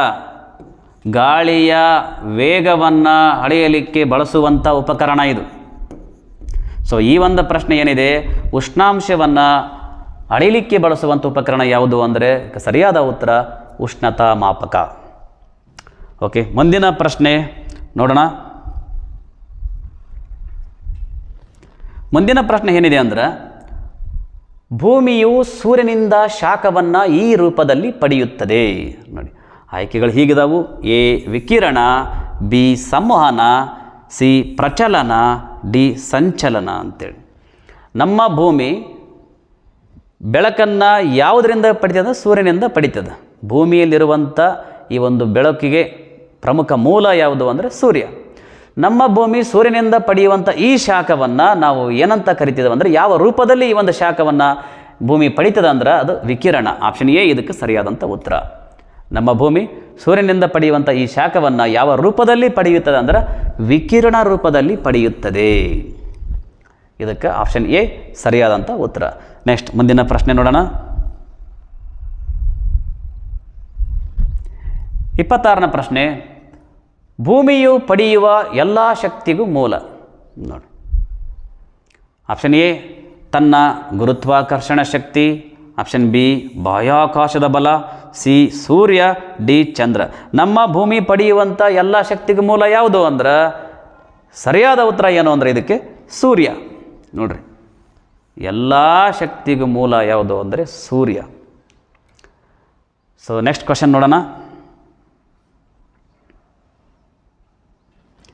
27ನೇ ಪ್ರಶ್ನೆ ಹೇಗಿದೆ, ಭೂಮಿಯು ಸೂರ್ಯನಿಂದ ಪಡೆಯುವ ಶಾಖವನ್ನು ಹೀಗೆಂದು ಕರೆಯುವರು. ನೋಡಿ ನಮ್ಮ ಭೂಮಿ ಶಾಖವನ್ನು ಸೂರ್ಯನಿಂದ ಪಡೀತದೆ. ಹಾಗಾದರೆ ಸೂರ್ಯನಿಂದ ಪಡೆತಕ್ಕಂಥ ಈ ಶಾಖವನ್ನು ಏನಂತ ಕರೀತಾರೆ? ಆಪ್ಷನ್ ಎ ಭೂಶಾಖ, ಆಪ್ಷನ್ ಬಿ ವಿಕಿರಣ ಶಾಖ, ಆಪ್ಷನ್ ಸಿ ಸೂರ್ಯಜನ್ಯ ಶಾಖ, ಆಪ್ಷನ್ ಡಿ ಎಲ್ಲವೂ ಸರಿ ಅಂತ ಕೊಟ್ಟಿದ್ದಾರೆ. ಇದಕ್ಕೆ ಎಕ್ಸಾಕ್ಟ್ಲಿ ಸರಿಯಾದಂಥ ಉತ್ತರ ಯಾವುದು ಅಂದರೆ ಸೂರ್ಯಜನ್ಯ ಶಾಖ. ನಮ್ಮ ಭೂಮಿ ಸೂರ್ಯನಿಂದ ಪಡೆಯುವಂಥ ಶಾಖವನ್ನು ಏನಂತ ಕರೀತಾರೆ ಅಂದ್ರೆ ಸೂರ್ಯಜನ್ಯ ಶಾಖ ಅಂತೇಳಿ ಕರೀತಾರೆ. ನೆಕ್ಸ್ಟ್ ಕ್ವಶನ್ ನೋಡೋಣ.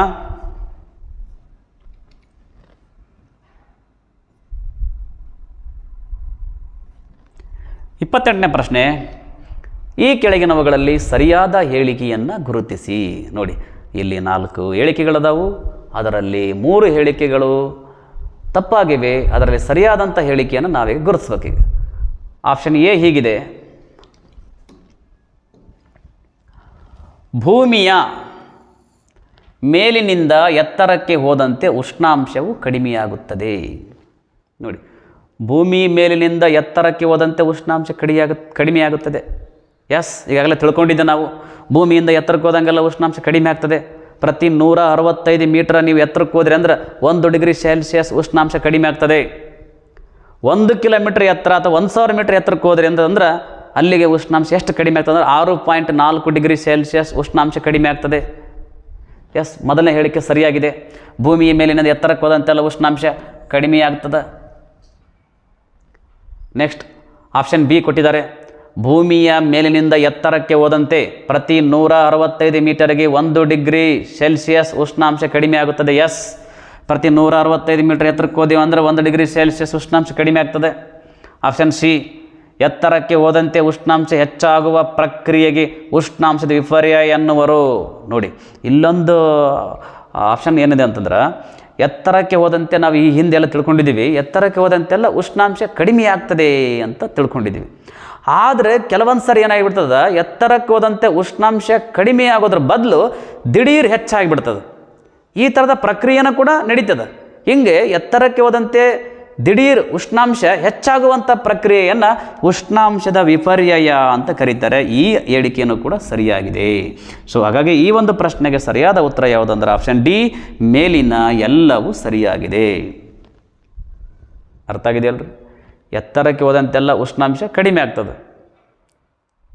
ಆದರೆ ಕೆಲವೊಂದು ಸಾರಿ ವಿಶೇಷ ಸಂದರ್ಭಗಳಲ್ಲಿ ಎತ್ತರಕ್ಕೆ ಹೋದಂತೆ ಉಷ್ಣಾಂಶ ಕಡಿಮೆಯಾಗೋದ್ರ ಬದಲು ದಿಢೀರ್ ಹೆಚ್ಚಾಗ್ತದೆ. ಈ ಪ್ರಕ್ರಿಯೆಗೆ ಉಷ್ಣಾಂಶದ ವಿಪರ್ಯಯ ಅಂತ ಕರೀತಾರೆ. ಯಾಕೆ ಆಗ್ತದೆ ಇದು ಅಂತಂದ್ರೆ, ದೀರ್ಘಕಾಲದ ರಾತ್ರಿ ಇರ್ಬೋದು, ಅಥವಾ ಮೋಡಗಳು ಇಲ್ಲದೆ ಇರತಕ್ಕಂಥ ವಾತಾವರಣ ಇರ್ಬೋದು, ಅಥವಾ ತೇವಾಂಶರಹಿತವಾದಂಥ ಒಂದು ವಾತಾವರಣ ಇರ್ಬೋದು, ಒಣ ಗಾಳಿ ಇರ್ಬೋದು. ಇವೆಲ್ಲವುಗಳಿಂದ ಏನಾಗ್ತದೆ ಅಂದರೆ ಉಷ್ಣಾಂಶದ ವಿಪರ್ಯಯ ಅಂತಕ್ಕಂಥದ್ದು ನಡೀತದೆ. ಸೊ ಈ ಒಂದು ಪ್ರಶ್ನೆಗೆ ಇಲ್ಲಿ ಸರಿಯಾದ ಹೇಳಿಕೆಗಳು ಯಾವುದು? ಮೇಲಿನ 3 ಒಂದು ಹೇಳಿಕೆಗಳು ಸರಿಯಾಗಿವೆ. ಸೊ ಅದಕ್ಕೆ ಆಪ್ಷನ್ ಡಿ ಇದಕ್ಕೆ ಸರಿಯಾದಂಥ ಉತ್ತರ. ಮುಂದಿನ ಪ್ರಶ್ನೆಯನ್ನು ನೋಡೋಣ. ಉಷ್ಣಾಂಶದ ವಿಪರ್ಯಯಕ್ಕೆ ಕಾರಣ. ನೋಡಿ, ಹಿಂದಿನ ಪ್ರಶ್ನೆಯಲ್ಲಿ ಈಗಾಗಲೇ ನಾನು ಹೇಳಿದ್ದೇನೆ. ಯಾವುದು ಅಂದರೆ ಇದಕ್ಕೆ ಆಪ್ಷನ್ ನೋಡೋಣ. ಎ ಮೋಡರಹಿತ ಶುಭ್ರ ಆಕಾಶ, ಆಪ್ಷನ್ ಬಿ ದೀರ್ಘಾವಧಿಯ ಹಗಲು, ಆಪ್ಷನ್ ಸಿ ಮಾರುತ ಸಹಿತ ವಾತಾವರಣ, ಆಪ್ಷನ್ ಡಿ ಎಲ್ಲವೂ ಸರಿಯಾಗಿದೆ. ನೋಡಿ, ಉಷ್ಣಾಂಶದ ವಿಪರ್ಯಯಕ್ಕೆ ಕಾರಣ ಮೋಡಗಳು ಇಲ್ದಿರ್ತಕ್ಕಂಥ ಒಂದು ವಾತಾವರಣನೂ ಕೂಡ ಸರಿ.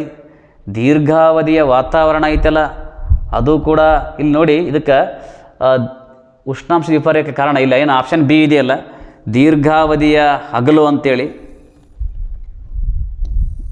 ಇದು ಉಷ್ಣಾಂಶದ ವಿಪರ್ಯಯಕ್ಕೆ ಕಾರಣ ಅಲ್ಲ. ದೀರ್ಘಾವಧಿಯ ಹಗಲು ಉಷ್ಣಾಂಶ ವಿಪರ್ಯಯಕ್ಕೆ ಕಾರಣ ಅಲ್ಲ. ದೀರ್ಘಾವಧಿಯ ರಾತ್ರಿ ಏನಾಗ್ತದೆ, ಉಷ್ಣಾಂಶ ವಿಪರ್ಯಯಕ್ಕೆ ಕಾರಣ ಆಗ್ತದೆ. ಇನ್ನು ಆಪ್ಷನ್ ಸಿ ಮಾರುತ ಸಹಿತ ವಾತಾವರಣ, ಇದು ಕೂಡ ಸರಿ. ಇಲ್ಲಿ ಉಷ್ಣಾಂಶದ ವಿಪರ್ಯಯಕ್ಕೆ ಕಾರಣವಾಗಿರ್ತಕ್ಕಂಥ ಹೇಳಿಕೆಗಳು 2, ಆಪ್ಷನ್ ಎ ಮತ್ತು ಸಿ ಸರಿ ಅಂತ ಆಗಬೇಕಾಗಿತ್ತು ಇಲ್ಲಿ.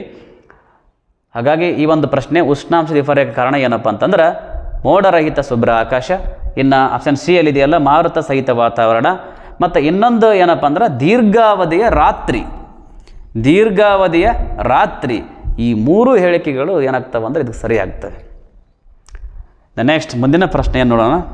ಭೂಮಿಯ ಮೇಲೆ ಉಷ್ಣವಲಯ ಈ ವಲಯಗಳ ನಡುವೆ ಕಂಡುಬರುತ್ತದೆ. ಆಯ್ಕೆಗಳು ಹೀಗಿದ್ದಾವೆ. ಆಪ್ಷನ್ ಎ ಕರ್ಕಾಟಕ ಸಂಕ್ರಾಂತಿ ವೃತ್ತದಿಂದ ಮಕರ ಸಂಕ್ರಾಂತಿ ವೃತ್ತದವರೆಗೆ. ಆಪ್ಷನ್ ಬಿ ಕರ್ಕಾಟಕ ಸಂಕ್ರಾಂತಿ ವೃತ್ತದಿಂದ ಅಂಟಾರ್ಕಟಿಕ್ ವೃತ್ತದವರೆಗೆ. ಆಪ್ಷನ್ ಸಿ ಉತ್ತರ ಮತ್ತು ದಕ್ಷಿಣ ಗೋಳಾರ್ಧದಲ್ಲಿ 23.5 degree ಅಕ್ಷಾಂಶದಿಂದ 66 degree ಅಕ್ಷಾಂಶದವರೆಗೆ. Option D Arctic ವೃತ್ತದಿಂದ ಅಂಟಾರ್ಕಟಿಕ್ ವೃತ್ತದವರೆಗೆ. ನೋಡಿ, ಇಲ್ಲಿ ಭೂಮಿಯ ಮೇಲೆ ಉಷ್ಣಾಂಶ ಅನ್ನೋದು ಒಂದೇ ರೀತಿ ಹಂಚಿಕೆಯಾಗಿಲ್ಲ. ಅದು ಏನಾಗಿದೆ, ವ್ಯತ್ಯಾಸದಿಂದ ಕೂಡಿತು. ಫಾರ್ ಎಕ್ಸಾಂಪಲ್ಸ್, ಈಗ ಒಂದು ಮೇಣದ ಬತ್ತಿಯನ್ನು ಹಚ್ಚಿ ಅದರ ಮೇಲೆ ನಾವು ಅಂಗೈಯನ್ನು ಹಿರಿಸಿದಾಗ ನಮಗೆ ಅಂಗೈನ ಮಧ್ಯದ ಭಾಗ ಜಾಸ್ತಿ ಸುಡುತ್ತದೆ. ಅದೇ ಅಂಗೈಯ ಹಂಚಿಗೆ ಬಂದಂಗೆಲ್ಲ ಶಾಖ ಸ್ವಲ್ಪ ಕಡಿಮೆ ಪ್ರಮಾಣದಲ್ಲಿರ್ತದೆ. ಹಾಗೆಯೇ ಭೂಮಿಯ ಮೇಲೆ ಸೂರ್ಯನಿಂದ ಬರ್ತಕ್ಕಂಥ ಶಾಖ ಒಂದೇ ರೀತಿ ಅದು ಹಂಚಿಕೆ ಆಗಿಲ್ಲ. ಅದು ಹೇಗೆ ಅಂತಂದ್ರೆ, ಭೂಮಿಯ ಮಧ್ಯಭಾಗದಲ್ಲಿ ಸೂರ್ಯನ ನೇರವಾದ ಕಿರಣಗಳು ಬೀಳೋದ್ರಿಂದ ಮಧ್ಯಭಾಗದಲ್ಲಿ ಉಷ್ಣಾಂಶ ಜಾಸ್ತಿ ಇರ್ತದೆ. ಧ್ರುವಗಳ ಕಡೆಗೆ ಬಂದಂತೆಲ್ಲ ಉಷ್ಣಾಂಶ ಏನಾಗ್ತದೆ ಅಂದರೆ ಕಡಿಮೆ ಆಗ್ತಾ ಹೋಗುತ್ತೆ. ಯಾಕಂದ್ರೆ ಅಲ್ಲಿ ಸೂರ್ಯನ ಓರೆಯಾದಂಥ ಕಿರಣಗಳು ಆ ಭಾಗದಲ್ಲಿ ಬೀಳ್ತವೆ. ಹಾಗಾಗಿ ಭೂಮಿಯ ಮೇಲೆ ಉಷ್ಣಾಂಶದ ವಲಯಗಳನ್ನು ನಾವು 3 ರೀತಿಯಲ್ಲಿ ವಿಂಗಡಣೆ ಮಾಡ್ತೇವೆ. ಒಂದನೇದ್ದು ಉಷ್ಣವಲಯ, ಎರಡನೇದ್ದು ಸಮಶೀತೋಷ್ಣ ವಲಯ, ಎರಡನೇದ್ದು ಸಮಶೀತೋಷ್ಣ ವಲಯ, ಮೂರನೇದ್ದು ಯಾವುದು ಅಂದರೆ ಶೀತವಲಯ. ಒಟ್ಟು ಭೂಮಿಯ ಮೇಲೆ ಉಷ್ಣಾಂಶದ ವಲಯಗಳು ಎಷ್ಟಿದ್ದಾವೆ ಅಂದ್ರೆ 3 ಇದ್ದಾವೆ ಉಷ್ಣವಲಯ ಅಂತೇಳಿ. ಈ ಉಷ್ಣವಲಯ ಯಾವ್ಯಾವ ಅಕ್ಷಾಂಶಗಳ ನಡುವೆ ಕಂಡು ಬರ್ತದ ಅಂದ್ರೆ ಸಮಭಾಜಕ ವೃತ್ತ ಪ್ರದೇಶ. ನಮಗೆಲ್ಲ ಗೊತ್ತಿದೆ ನೋಡಿ, ಭೂಮಿಯ ಮಧ್ಯಭಾಗದಲ್ಲಿ ಹಾದು ಹೋಗುವ ಅಕ್ಷಾಂಶ ಯಾವುದು? ಸಮಭಾಜಕ ವೃತ್ತ. ಭೂಮಧ್ಯ ರೇಖೆ 0 ಡಿಗ್ರಿ ಅಕ್ಷಾಂಶದಿಂದ ಈ ಒಂದು ಉಷ್ಣವಲಯ ಈ ಒಂದು ಸಮಭಾಜಕ ವೃತ್ತ ಪ್ರದೇಶದಿಂದ ಉತ್ತರಾರ್ಧಗೋಳದಲ್ಲಿ 23 ಡಿಗ್ರಿ ಉತ್ತರ ಅಕ್ಷಾಂಶದವರೆಗೆ, ಹಾಗೆ ದಕ್ಷಿಣಾರ್ಧಗೋಳದಲ್ಲಿ 23 ಡಿಗ್ರಿ ಮಕರ ಸಂಕ್ರಾಂತಿ ವೃತ್ತದವರೆಗೆ ಕಂಡು ಬರುತ್ತದೆ ಉಷ್ಣವಲಯ. ಈಗ ಒಂದೇ ಆಪ್ಷನ್ ಐತಲ್ರಿ ಇಲ್ಲಿ, ಕರ್ಕಾಟಕ ಸಂಕ್ರಾಂತಿ ವೃತ್ತದಿಂದ ಮಕರ ಸಂಕ್ರಾಂತಿ ವೃತ್ತದವರೆಗೆ. ಈ ಒಂದು ಆಪ್ಷನ್ ಇದಕ್ಕೆ ಸರಿಯಾದಂಥ ಉತ್ತರ. ಭೂಮಿಯ ಮೇಲೆ ಉಷ್ಣವಲಯ ಯಾವ ವಲಯಗಳ ನಡುವೆ ಕಂಡು ಬರ್ತದ ಅಂತಂದ್ರೆ ಅದು ಕರ್ಕಾಟಕ ಸಂಕ್ರಾಂತಿ ವೃತ್ತದಿಂದ ಮಕರ ಸಂಕ್ರಾಂತಿ ವೃತ್ತದವರೆಗೆ ಕಂಡು ಬರ್ತದೆ ನೋಡ್ರಿ. ಕರ್ಕಾಟಕ ಸಂಕ್ರಾಂತಿ ವೃತ್ತ ಅಂದ್ರೆ 23 ಡಿಗ್ರಿ ಉತ್ತರ ಅಕ್ಷಾಂಶ, ಮಕರ ಸಂಕ್ರಾಂತಿ ವೃತ್ತ ಅಂದ್ರೆ 23 ಡಿಗ್ರಿ ದಕ್ಷಿಣ ಅಕ್ಷಾಂಶ. ಈ ಕರ್ಕಾಟಕ ಸಂಕ್ರಾಂತಿ ವೃತ್ತ ಮತ್ತು ಮಕರ ಸಂಕ್ರಾಂತಿ ವೃತ್ತದ ನಡುವೆ ಸೂರ್ಯನ ನೇರವಾದ ಕಿರಣಗಳು ಬೀಳ್ತವೆ. ಹಾಗಾಗಿ ಈ ಭಾಗದಲ್ಲಿ ಉಷ್ಣಾಂಶ ಜಾಸ್ತಿ ಇರ್ತದೆ. ಇದಕ್ಕೆ ಹಾಗಾಗಿ ಇದನ್ನು ಏನಂತ ಯಾವ ವಲಯ ಅಂತ ಕರೀತಾರೆ ಅಂದ್ರೆ ಉಷ್ಣ ವಲಯ ಅಂತೇಳಿ ಕರೀತಾ ಇದ್ದಾರೆ. ಇನ್ನು ನೆಕ್ಸ್ಟ್ ಕ್ವಶನ್ ನೋಡೋಣ.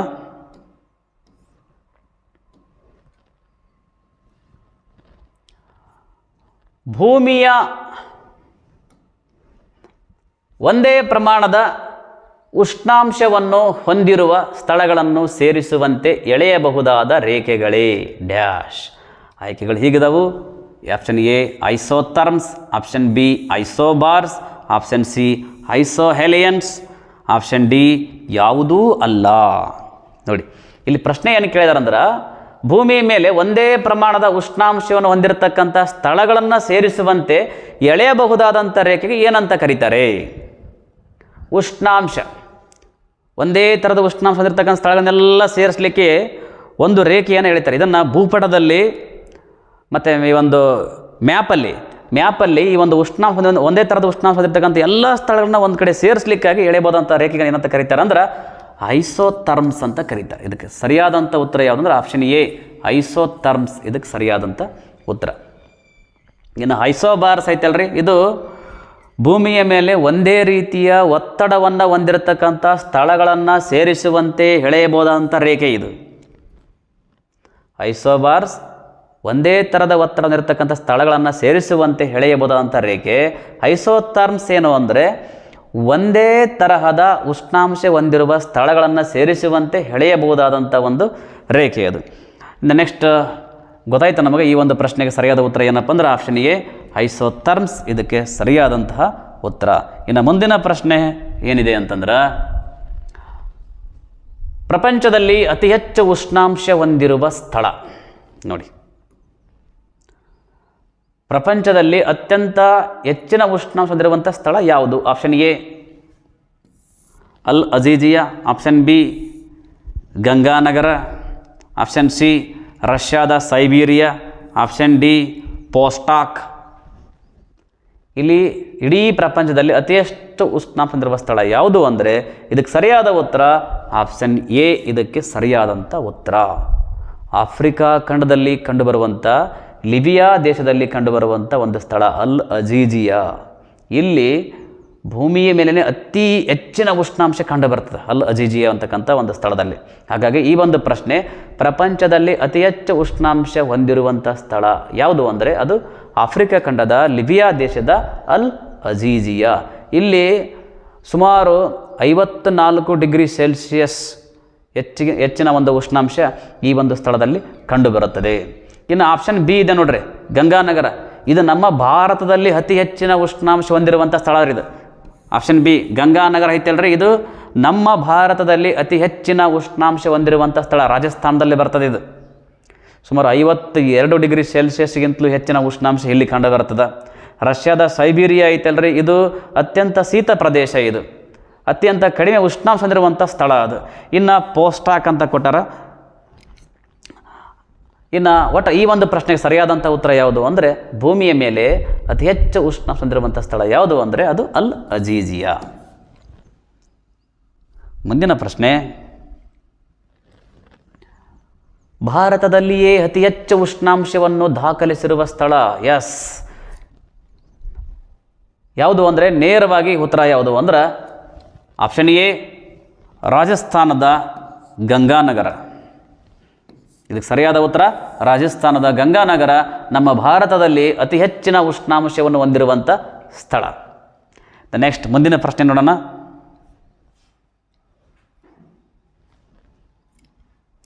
ಕರ್ನಾಟಕದಲ್ಲಿ ಅತಿ ಹೆಚ್ಚು ಉಷ್ಣಾಂಶವನ್ನು ದಾಖಲಿಸಿರುವ ಸ್ಥಳ ಯಾವುದು? ಆಯ್ಕೆಗಳು ಹೀಗಿದಾವು. Option A Bengaluru, option B Kalaburagi, option C Raichur, option D Koppal. ನೋಡಿ, ನಮ್ಮ ಕರ್ನಾಟಕದಲ್ಲಿ ಅತಿ ಹೆಚ್ಚು ಉಷ್ಣಾಂಶವನ್ನು ದಾಖಲಿಸಿರುವಂಥ ಸ್ಥಳ ಯಾವುದು ಅಂದ್ರೆ ಇದಕ್ಕೆ ಸರಿಯಾದ ಉತ್ತರ ರಾಯಚೂರು. ರಾಯಚೂರಿನಲ್ಲಿ ಅತಿ ಹೆಚ್ಚು ಉಷ್ಣಾಂಶ ನಮ್ಮ ಕರ್ನಾಟಕದಲ್ಲಿ ಕಂಡುಬರುತ್ತದೆ. ನೆಕ್ಸ್ಟ್ ಪ್ರಶ್ನೆ ನೋಡೋಣ.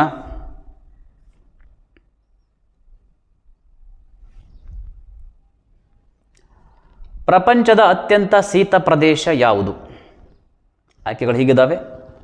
ಮೌಸಿನ್ರಾಮ್, ಬಿ ಅಂಟಾರ್ಟಿಕ್ದಲ್ಲಿರುವ ವೋಸ್ಟೋಕ್, ಸಿ ರಾಜಸ್ಥಾನದ ಗಂಗಾನಗರ, ಡಿ ಲಿಬಿಯಾ ದೇಶದ ಅಲ್ ಲಿಂಪೋಫೋ.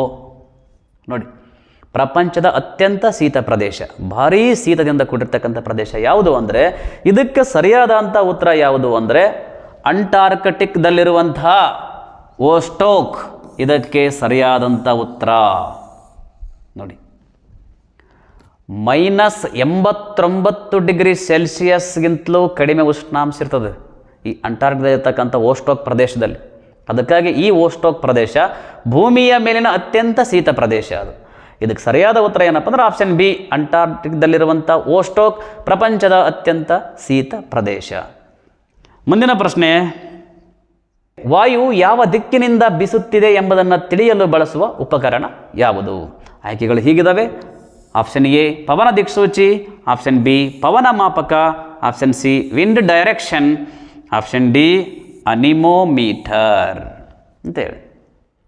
ನೋಡ್ರಿ, ವಾಯು ಯಾವ ದಿಕ್ಕಿನಿಂದ ಬೀಸ್ತಾ ಇದೆ ಅಂತ ಹೇಳಿ ತಿಳಿಲಿಕ್ಕೆ ಬಳಸುವಂಥ ಉಪಕರಣ ಯಾವುದಪ್ಪ ಅಂದ್ರೆ ಆಪ್ಷನ್ ಎ ಇದಕ್ಕೆ ಸರಿ, ಪವನ ದಿಕ್ಸೂಚಿ ಅಥವಾ ಇದಕ್ಕೆ ವಿಂಡ್ ವೇನ್ ಅಂತ ಕೂಡ ನಾವು ಕರಿತಾ ಇದ್ದೀವಿ.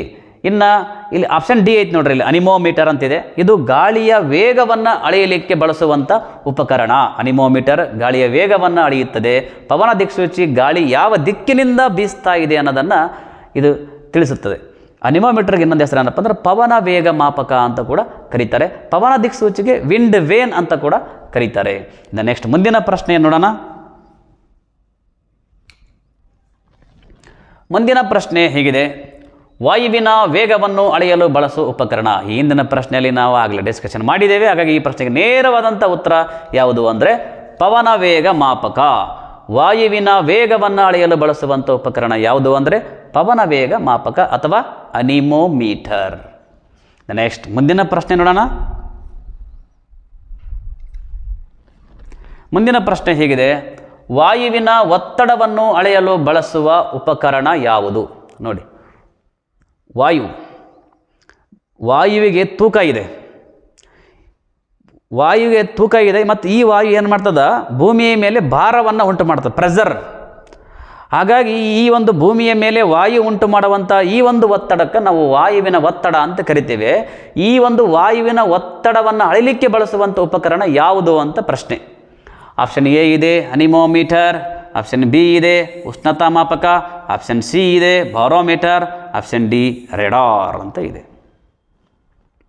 ಇದಕ್ಕೆ ಸರಿಯಾದ ಉತ್ತರ ಯಾವುದು ಅಂದರೆ ಆಪ್ಷನ್ ಸಿ ಇದಕ್ಕೆ ಸರಿಯಾದಂಥ ಉತ್ತರ, ಬಾರೋಮೀಟರ್. ವಾಯುವಿನ ಒತ್ತಡವನ್ನು ಅಳೆಯಲಿಕ್ಕೆ ಬಳಸುವಂಥ ಉಪಕರಣ ಯಾವುದು ಅಂದರೆ ಬಾರೋಮೀಟರ್. ಈ ಬಾರೋಮೀಟರನ್ನು ಕಂಡುಹಿಡಿದಂಥ ವಿಜ್ಞಾನಿ ಯಾರಪ್ಪ ಅಂದ್ರೆ ಟಾರೆ ಶೆಲ್ಲಿ ಅಂತ ಒಬ್ಬ ವಿಜ್ಞಾನಿ. ಇನ್ನು ಇಲ್ಲಿ ಉಳಿದಂಥ ಆಯ್ಕೆಗಳದ ನೋಡಿ. ಅನಿಮೋಮೀಟರ್ ಇದು ಗಾಳಿಯ ವೇಗವನ್ನು ಅಳೆಯುತ್ತದೆ. ಇನ್ನು ಉಷ್ಣತಾ ಮಾಪಕ, ಉಷ್ಣಾಂಶವನ್ನು ತಿಳಿಯಲು ಬಳಸುವಂಥ ಉಪಕರಣ.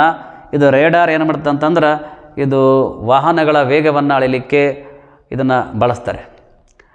ಈ ಒಂದು ಪ್ರಶ್ನೆ ವಾಯುವಿನ ಒತ್ತಡವನ್ನು ಅಳೆಯಲಿಕ್ಕೆ ಬಳಸುವಂಥ ಉಪಕರಣ ಯಾವುದಪ್ಪ ಅಂದ್ರೆ ಬಾರೋಮೀಟರ್. ಇದನ್ನು ಕಂಡುಹಿಡಿದಂಥ ವಿಜ್ಞಾನಿ ಯಾರಪ್ಪ ಅಂದ್ರೆ ಟಾರೆ ಶೆಲ್ಲಿ ಅಂತೇಳಿ. ಮುಂದಿನ ಪ್ರಶ್ನೆ, ಸಮುದ್ರ ಮಟ್ಟದಲ್ಲಿ ವಾಯುಮಂಡಲದ ಸರಾಸರಿ ಒತ್ತಡ ಎಷ್ಟು? ಮೊದಲನೇ ಪ್ರಶ್ನೆ ಹೀಗಿದೆ: 1023.25 ಮಿಲಿಬಾರ್. Option B 1013.25 ಮಿಲಿಬಾರ್.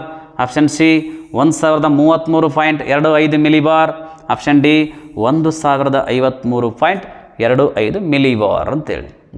ಸಮುದ್ರ ಮಟ್ಟದಲ್ಲಿ ವಾಯುಮಂಡಲದ ಸರಾಸರಿ ಒತ್ತಡ ಎಷ್ಟು ಇರ್ತದೆ ಅಂತಂದ್ರೆ ಇದಕ್ಕೆ ಸರಿಯಾದಂಥ ಉತ್ತರ ಆಪ್ಷನ್ ಬಿ ಇದಕ್ಕೆ ಸರಿಯಾದಂಥ ಉತ್ತರ 1013.25 ಮಿಲಿಬಾರ್. ನೋಡಿ, ಈ ಹಿಂದೆ ನಾವು ನೋಡಿದ್ವಿ ವಾಯುಮಂಡಲದ ಒತ್ತಡವನ್ನು ಅಳೆಯಲಿಕ್ಕೆ ಬಳಸುವಂಥ ಉಪಕರಣ ಬಾರೋಮೀಟರ್. ಮತ್ತು ಆ ಬಾರೋಮೀಟರಲ್ಲಿ ವಾಯುಮಂಡಲದ ಒತ್ತಡವನ್ನು ಯಾವ ಮಾನಗಳಲ್ಲಿ ಹೇಳ್ತಾರೆ ಅಂದ್ರೆ ಮಿಲಿಬಾರ್ ಅನ್ನುವಂಥ ಮಾನಗಳಲ್ಲಿ ಹೇಳ್ತಾರೆ. ಮತ್ತು ಸಮುದ್ರ ಮಟ್ಟದಲ್ಲಿ ವಾಯುಮಂಡಲದ ಸರಾಸರಿ ಒತ್ತಡ ಎಷ್ಟು ಇರ್ತದೆ ಅಂತಂದ್ರೆ ಆಪ್ಷನ್ ಬಿ 1013.25 ಮಿಲಿಬಾರ್ ಇದಕ್ಕೆ ಸರಿಯಾದಂತಹ ಉತ್ತರ. ಮುಂದಿನ ಪ್ರಶ್ನೆ,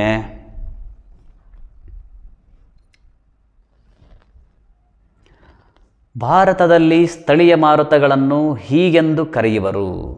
ನೋಡಿ, ನಾವು ಮಾರುತಗಳ ಬಗ್ಗೆ ಸ್ಟಡಿ ಮಾಡಬೇಕಾದ್ರೆ ಮಾರುತಗಳಲ್ಲಿ ಹಲವಾರು ಪ್ರಕಾರಗಳು ಬರ್ತವೆ.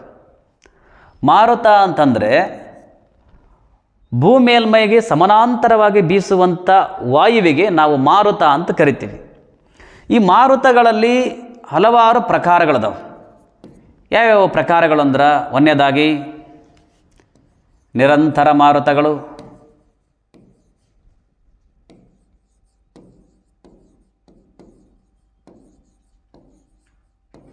ಎರಡನೇದ್ದು ನಿಯತಕಾಲಿಕ ಮಾರುತಗಳು,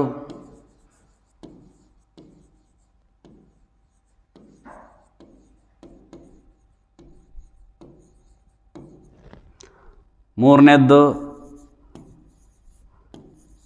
ಸ್ಥಳೀಯ ಮಾರುತಗಳು,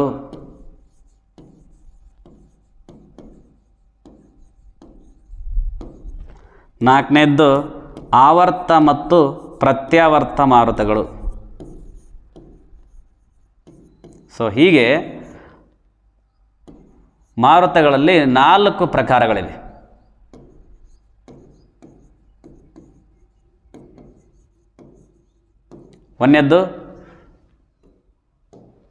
ಒಂದನೇದಿದೆ ನಿರಂತರ ಮಾರುತಗಳು, ಎರಡನೇದ್ದು ನಿಯತಕಾಲಿಕ ಮಾರುತಗಳು, ಮೂರನೇದ್ದು ಸ್ಥಳೀಯ ಮಾರುತಗಳು, ನಾಲ್ಕನೇದ್ದು ಆವರ್ತ ಮತ್ತು ಪ್ರತ್ಯಾವರ್ತ ಮಾರುತಗಳು.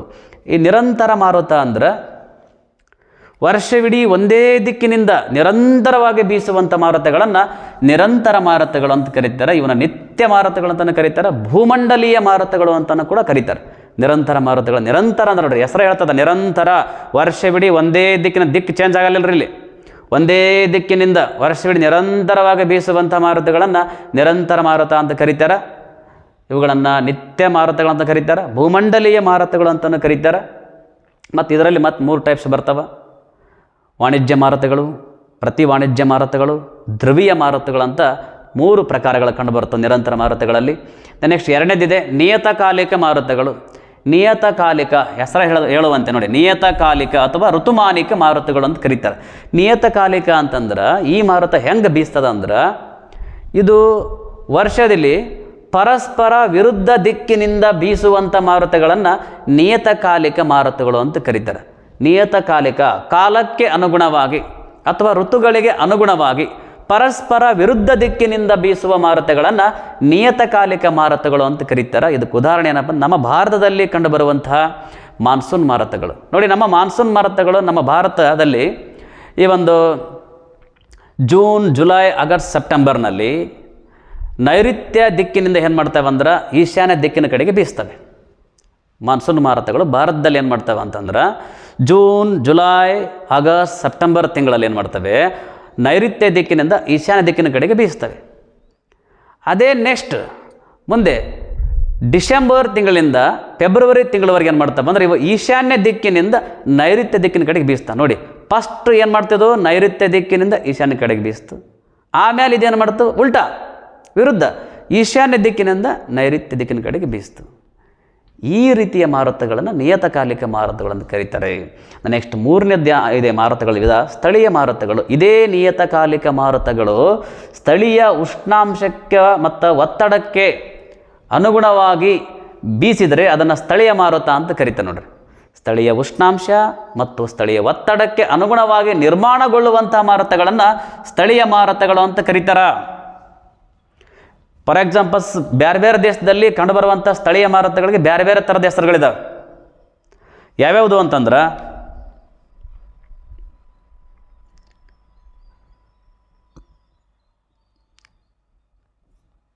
ಈಗ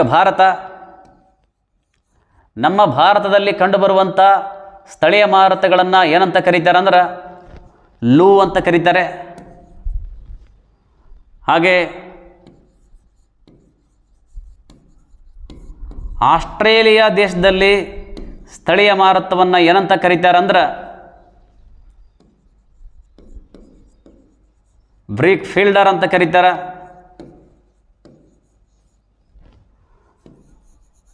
ಅದೇ ಸಹರಾ ಮರುಭೂಮಿಯಲ್ಲಿ ಈ ಒಂದು ಸ್ಥಳೀಯ ಮಾರುತವನ್ನು ಸಿರಾಕೋ ಅಂತ ಕರೀತಾರೆ. ಇನ್ನು ಆಲ್ಪ್ಸ್ ಪರ್ವತದಲ್ಲಿ ಇದನ್ನು ಪೊಹುನ್ ಅಂತ ಕರೀತಾರೆ.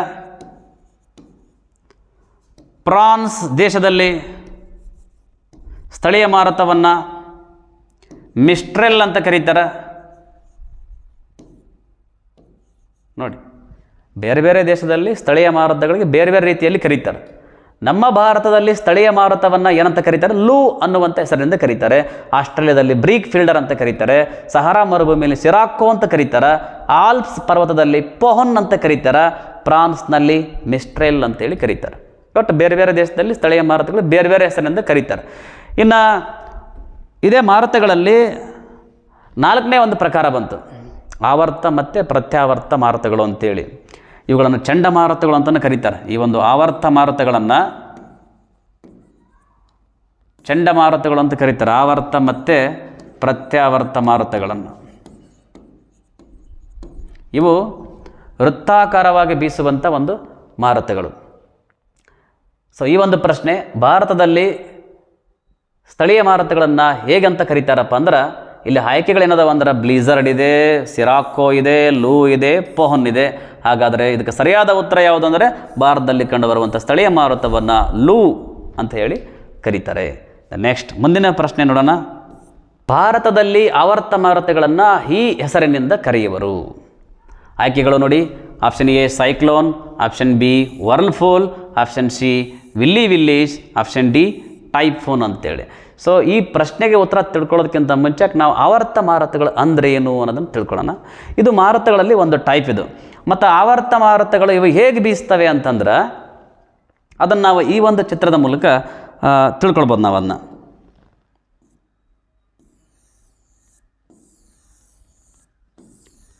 ಆವರ್ತ ಮಾರುತಗಳು ಉತ್ತರಾರ್ಧಗೋಳದಲ್ಲಿ ಇವುಗಳು ಚಲಿಸುವಂಥ ರೀತಿಯನ್ನೇ ಬೇರೆ ಇರ್ತದೆ. ಹಾಗೆ ದಕ್ಷಿಣಾರ್ಧಗೋಳದಲ್ಲಿ ಇವುಗಳು ಚಲಿಸುವ ರೀತಿಯೇ ಬೇರೆ ಇರ್ತದೆ. ಆವರ್ತ ಮಾರುತಗಳು ಉತ್ತರಾರ್ಧಗೋಳದಲ್ಲಿ ಹೇಗೆ ಬೀಸ್ತಾವಪ್ಪ ಅಂತಂದ್ರೆ ನೋಡಿ, ಸುತ್ತಲೂ ಏನಿರ್ತದೆ ಅಂದ್ರೆ ಅಧಿಕ ಒತ್ತಡ ಇರ್ತದೆ, ಸುತ್ತಲೂ ಅಧಿಕ ಒತ್ತಡ ಇರ್ತದೆ, ಕೇಂದ್ರದಲ್ಲಿ ಕಡಿಮೆ ಒತ್ತಡ ಇರ್ತದೆ. ಆವರ್ತ ಮಾರುತ ಬೀಸೋದು ಹೇಳತ್ತನ, ಸುತ್ತಲಿನ ಅಧಿಕ ಒತ್ತಡದಿಂದ ಕೇಂದ್ರದ ಕಡಿಮೆ ಒತ್ತಡದ ಕಡೆಗೆ ಬೀಸುವಂಥ ಮಾರುತಗಳನ್ನು ಆವರ್ತ ಮಾರುತಗಳು ಅಂತ ಕರೀತಾರೆ. ಆದರೆ ಈ ಆವರ್ತ ಮಾರುತಗಳು ಉತ್ತರಾರ್ಧಗೋಳದಲ್ಲಿ ಹೇಗೆ ಬೀಸ್ತಾವ ಅಂತಂದ್ರೆ ಸುತ್ತಲೂ ಅಧಿಕ ಒತ್ತಡ ಇರ್ತದೆ. ಮಾರುತಗಳು ಯಾವಾಗಲೂ ಚಲಿಸೋದು ಹೀಗೆ, ಅಧಿಕ ಒತ್ತಡದಿಂದ ಕಡಿಮೆ ಒತ್ತಡದ ಕಡೆಗೆ ಮಾರುತಗಳು ಚಲಿಸ್ತವೆ. ಹಾಗಾಗಿ ಇಲ್ಲಿ ಆವರ್ತ ಮಾರುತಗಳು ಉತ್ತರಾರ್ಧಗೋಳದಾಗ ಹೆಂಗೆ ಬೀಸ್ತಾವಪ್ಪ ಅಂತಂದ್ರೆ ಇವು ಗಡಿಯಾರದ ಚಲನೆಯ ದಿಕ್ಕಿಗೆ ವಿರುದ್ಧವಾಗಿ ಬೀಸ್ತವೆ. ಗಡಿಯಾರ ಹೆಂಗೆ ಚಲಿಸ್ತಾರೆ, ಹಿಂಗೆ ಚಲಿಸ್ತದೆ ಗಡಿಯಾರ. ಸೊ ಗಡಿಯಾರ ಚಲನೆಗೆ ವಿರುದ್ಧವಾಗಿ ಚಲಿಸ್ತದೆ ಉತ್ತರಾರ್ಧಗೋಳದಲ್ಲಿ ಆವರ್ತ ಮಾರುತ. ಹೆಂಗೆ ಚಲಿಸ್ತದೆ ಅಂದ್ರೆ ಹೀಗೆ,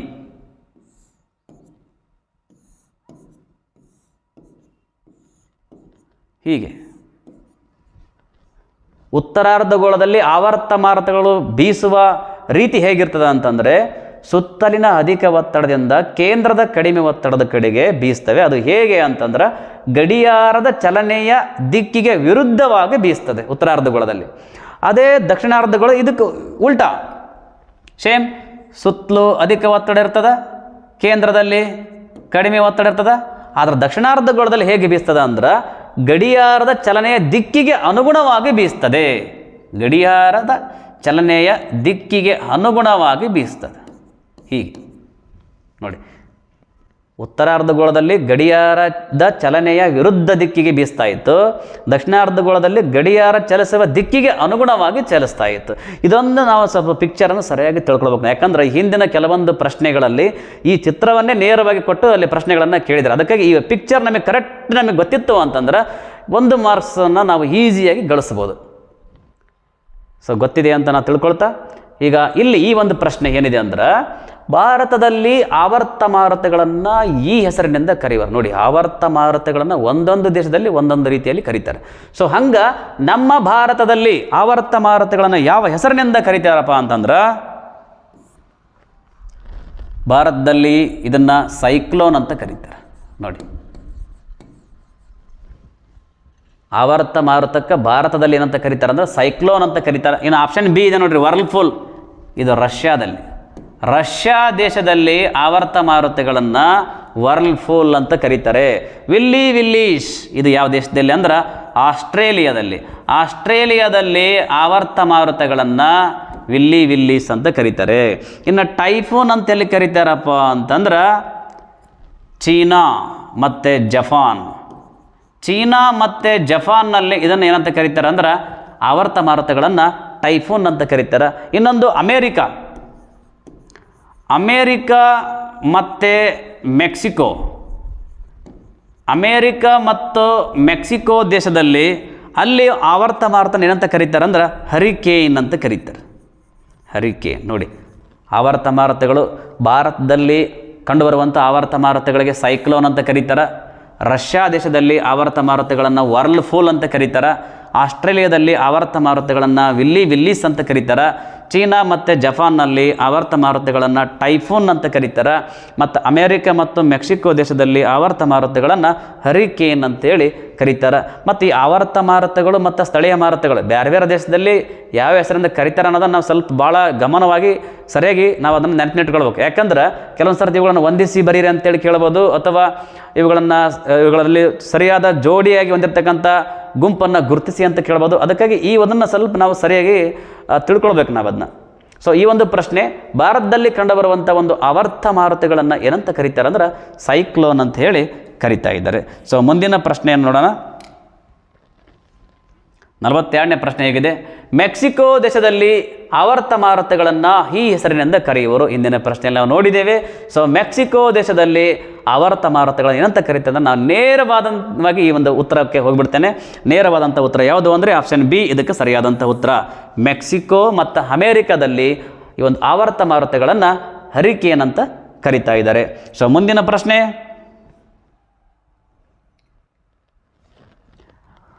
ವಾಯುವಿನಲ್ಲಿರುವ ನೀರಾವಿ ಅಥವಾ ತೇವಾಂಶದ ಪ್ರಮಾಣವನ್ನು ಹೀಗೆಂದು ಕರೆಯುವರು. ನೋಡಿ, ವಾಯುವಿನಲ್ಲಿರುವಂಥ ನೀರಾವಿ ಅಥವಾ ತೇವಾಂಶದ ಪ್ರಮಾಣವನ್ನು ಏನಂತ ಕರೀತಾರೆ? ಆಪ್ಷನ್ ಎ ಹೀಗಿದೆ, ಶೀತ ಅಂಶ. ಆಪ್ಷನ್ ಬಿ ವೃಷ್ಟಿ, ಆಪ್ಷನ್ ಸಿ ಆರ್ದ್ರತೆ, ಆಪ್ಷನ್ ಡಿ ಇಬ್ಬನಿ. ಇದಕ್ಕೆ ಸರಿಯಾದ ಉತ್ತರ ಏನು ಅಂದರೆ ಆರ್ದ್ರತೆ. ನೋಡಿ, ವಾಯುವಿನಲ್ಲಿ ಇರುವಂಥ ನೀರಾವಿ ಅಥವಾ ತೇವಾಂಶದ ಪ್ರಮಾಣವನ್ನು ಆರ್ದ್ರತೆ ಅಂತ ಕರೀತಾರೆ. ಇದರಾಗ ಮತ್ತೆ 3 ಟೈಪ್ಸ್ ಬರ್ತದೆ: ಸಮಗ್ರ ಆರ್ದ್ರತೆ, ನಿರ್ದಿಷ್ಟ ಆರ್ದ್ರತೆ, ಸಾಪೇಕ್ಷ ಆರ್ದ್ರತೆ ಅಂತೇಳಿ 3 ಟೈಪ್ಸ್ ಇದ್ದಾವೆ ಆರ್ದ್ರತೆಯಲ್ಲಿ. ಸೊ ಆರ್ದ್ರತೆ ಅಂದರೆ ಏನಂದರೆ ವಾಯುವಿನಲ್ಲಿ ಇರುವಂಥ ನೀರಾವಿ ಅಥವಾ ತೇವಾಂಶದ ಪ್ರಮಾಣ ಅಂತೇಳಿ ಅರ್ಥ. ಸೊ ನೆಕ್ಸ್ಟ್ ಕ್ವಶನ್ ಹೋಗೋಣ. ಮುಂದಿನ ಪ್ರಶ್ನೆ ಹೇಗಿದೆ: ವಾಯುಮಂಡಲದಲ್ಲಿ ಅತ್ಯಂತ ಕೆಳಮಟ್ಟದಲ್ಲಿರುವಂಥ ಮೋಡ ಯಾವುದು? ನೋಡಿ, ಇಲ್ಲಿ ಮೋಡಗಳಿಗೆ ಸಂಬಂಧಪಟ್ಟ ಒಂದು ಪ್ರಶ್ನೆಯನ್ನು ಇಲ್ಲಿ ಕೇಳಲಾಗಿದೆ. ಆ ಮೋಡಗಳನ್ನು ಎತ್ತರಕ್ಕೆ ಅನುಗುಣವಾಗಿ ನಾವು ನೋಡಿದಾಗ ಅದರಲ್ಲಿ ಅತ್ಯಂತ ಕೆಳಮಟ್ಟದ ಮೋಡ ಯಾವುದು ಅಂತೇಳಿ ಇಲ್ಲಿ ಪ್ರಶ್ನೆಯನ್ನು ಕೇಳಲಾಗಿದೆ. ಆಪ್ಷನ್ ಎ ಇದೆ ರಾಶಿ ಮೋಡ, ಆಪ್ಷನ್ ಬಿ ಇದೆ ಪದರು ಮೋಡ, ಆಪ್ಷನ್ ಸಿ ಹಿಮಕಣ ಮೋಡಗಳು, ಡಿ ರಾಶಿ ವೃಷ್ಟಿ ಮೋಡಗಳು ಅಂತೇಳಿ ಆಪ್ಷನ್ಗಳನ್ನು ಕೊಡಲಾಗಿದೆ. ಇಲ್ಲಿ ನೋಡಿ, ಮೋಡ ಅಂತಂದ್ರೆ ಸಾಂದ್ರೀಕರಿಸಲ್ಪಟ್ಟಂಥ ನೀರಿನ ಒಂದು ರಾಶಿ. ಇಲ್ಲಿ ಮೋಡಗಳಲ್ಲಿ ಹಲವಾರು ಟೈಪ್ಸ್ಗಳಿದ್ದಾವೆ. ನಾವು ಮೋಡಗಳನ್ನು ಅವುಗಳಿಗೆ ಎತ್ತರಕ್ಕೆ ಅನುಗುಣವಾಗಿ ಜೋಡಿಸಿದಾಗ ಭೂಮಿಗೆ ಭಾಳ ಹತ್ತಿರದಲ್ಲಿ ಇರುವಂಥ ಒಂದು ಮೋಡ ಯಾವುದು ಅಂದರೆ, ಭೂಮಿಗೆ ಭಾಳ ಹತ್ತಿರದಲ್ಲಿರುವಂಥ ಮೋಡ ಯಾವುದಪ್ಪ ಅಂತಂದ್ರೆ ರಾಶಿ ವೃಷ್ಟಿ ಮೋಡ. ಫಸ್ಟ್ ಅತಿ ಕೆಳಮಟ್ಟದ ಮೋಡಗಳು ಯಾವುದು ಅಂದರೆ ರಾಶಿ ವೃಷ್ಟಿ ಮೋಡ. ಅದರ ನಂತರ ಕಂಡುಬರುವಂಥ ಮೋಡ ಯಾವುದು ಅಂದರೆ ಪದರು ಮೋಡ. ಅದರ ನಂತರ ಕಂಡುಬರುವಂಥ ಮೋಡ ಯಾವುದು ಅಂದರೆ ರಾಶಿ ಮೋಡ. ಅತ್ಯಂತ ಉನ್ನತ ಮೋಡ, ಭಾರಿ ಎತ್ತರದಲ್ಲಿರುವಂಥ ಮೋಡ ಯಾವುದು ಅಂದರೆ ಹಿಮಕಣ ಮೋಡ.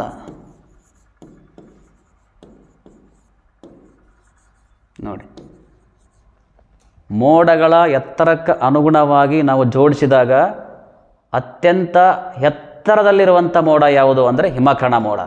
ಅತ್ಯಂತ ಕೆಳಮಟ್ಟದ ಮೋಡ ಯಾವುದು ಅಂದರೆ ರಾಶಿ ವೃಷ್ಟಿ ಮೋಡ. ನೋಡಿ, ಇದು ರಾಶಿ ವೃಷ್ಟಿ ಮೋಡ ಇದೆಯಲ್ಲ, ಇದು ಅತ್ಯಧಿಕ ಮಳೆ ತರಿಸುವಂಥ ಒಂದು ಮೋಡ. ಇದು ಭಾಳ ಅಂದ್ರೆ ಭಾಳ ಭೂಮಿಗೆ ಹತ್ತಿರದಲ್ಲಿರ್ತದೆ. ಸುಮಾರು ಒಂದು 200 ಮೀಟರ್ ಎತ್ತರದಲ್ಲಿ ಈ ಒಂದು ಮೋಡ ಕಂಡು ಬರ್ತದೆ. ಎರಡನೇ ಎತ್ತರದಲ್ಲಿರುವಂಥ ಮೋಡ ಪದರು ಮೋಡ. ಇದು ಒಂಥರ ಹೆಂಗಪ್ಪ ಅಂದ್ರೆ ಒಂದು ವಿಸ್ತಾರವಾದ ಹಾಳೆ ಟೈಪ್ ಇರ್ತದೆ. ಇದು ಪದರ ರೀತಿಯಲ್ಲಿ ಹಂಚಿಕೆ ಆಗಿರ್ತದೆ ಈ ಮೋಡ, ಪದರು ಮೋಡ. ಇದು ಒಂದು ರೀತಿ ತುಂತುರು ಮಳೆಯನ್ನು ಉಂಟು ಮಾಡ್ತಕ್ಕಂಥ ಒಂದು ಮೋಡ ಇದು ಪದರು ಮೋಡ.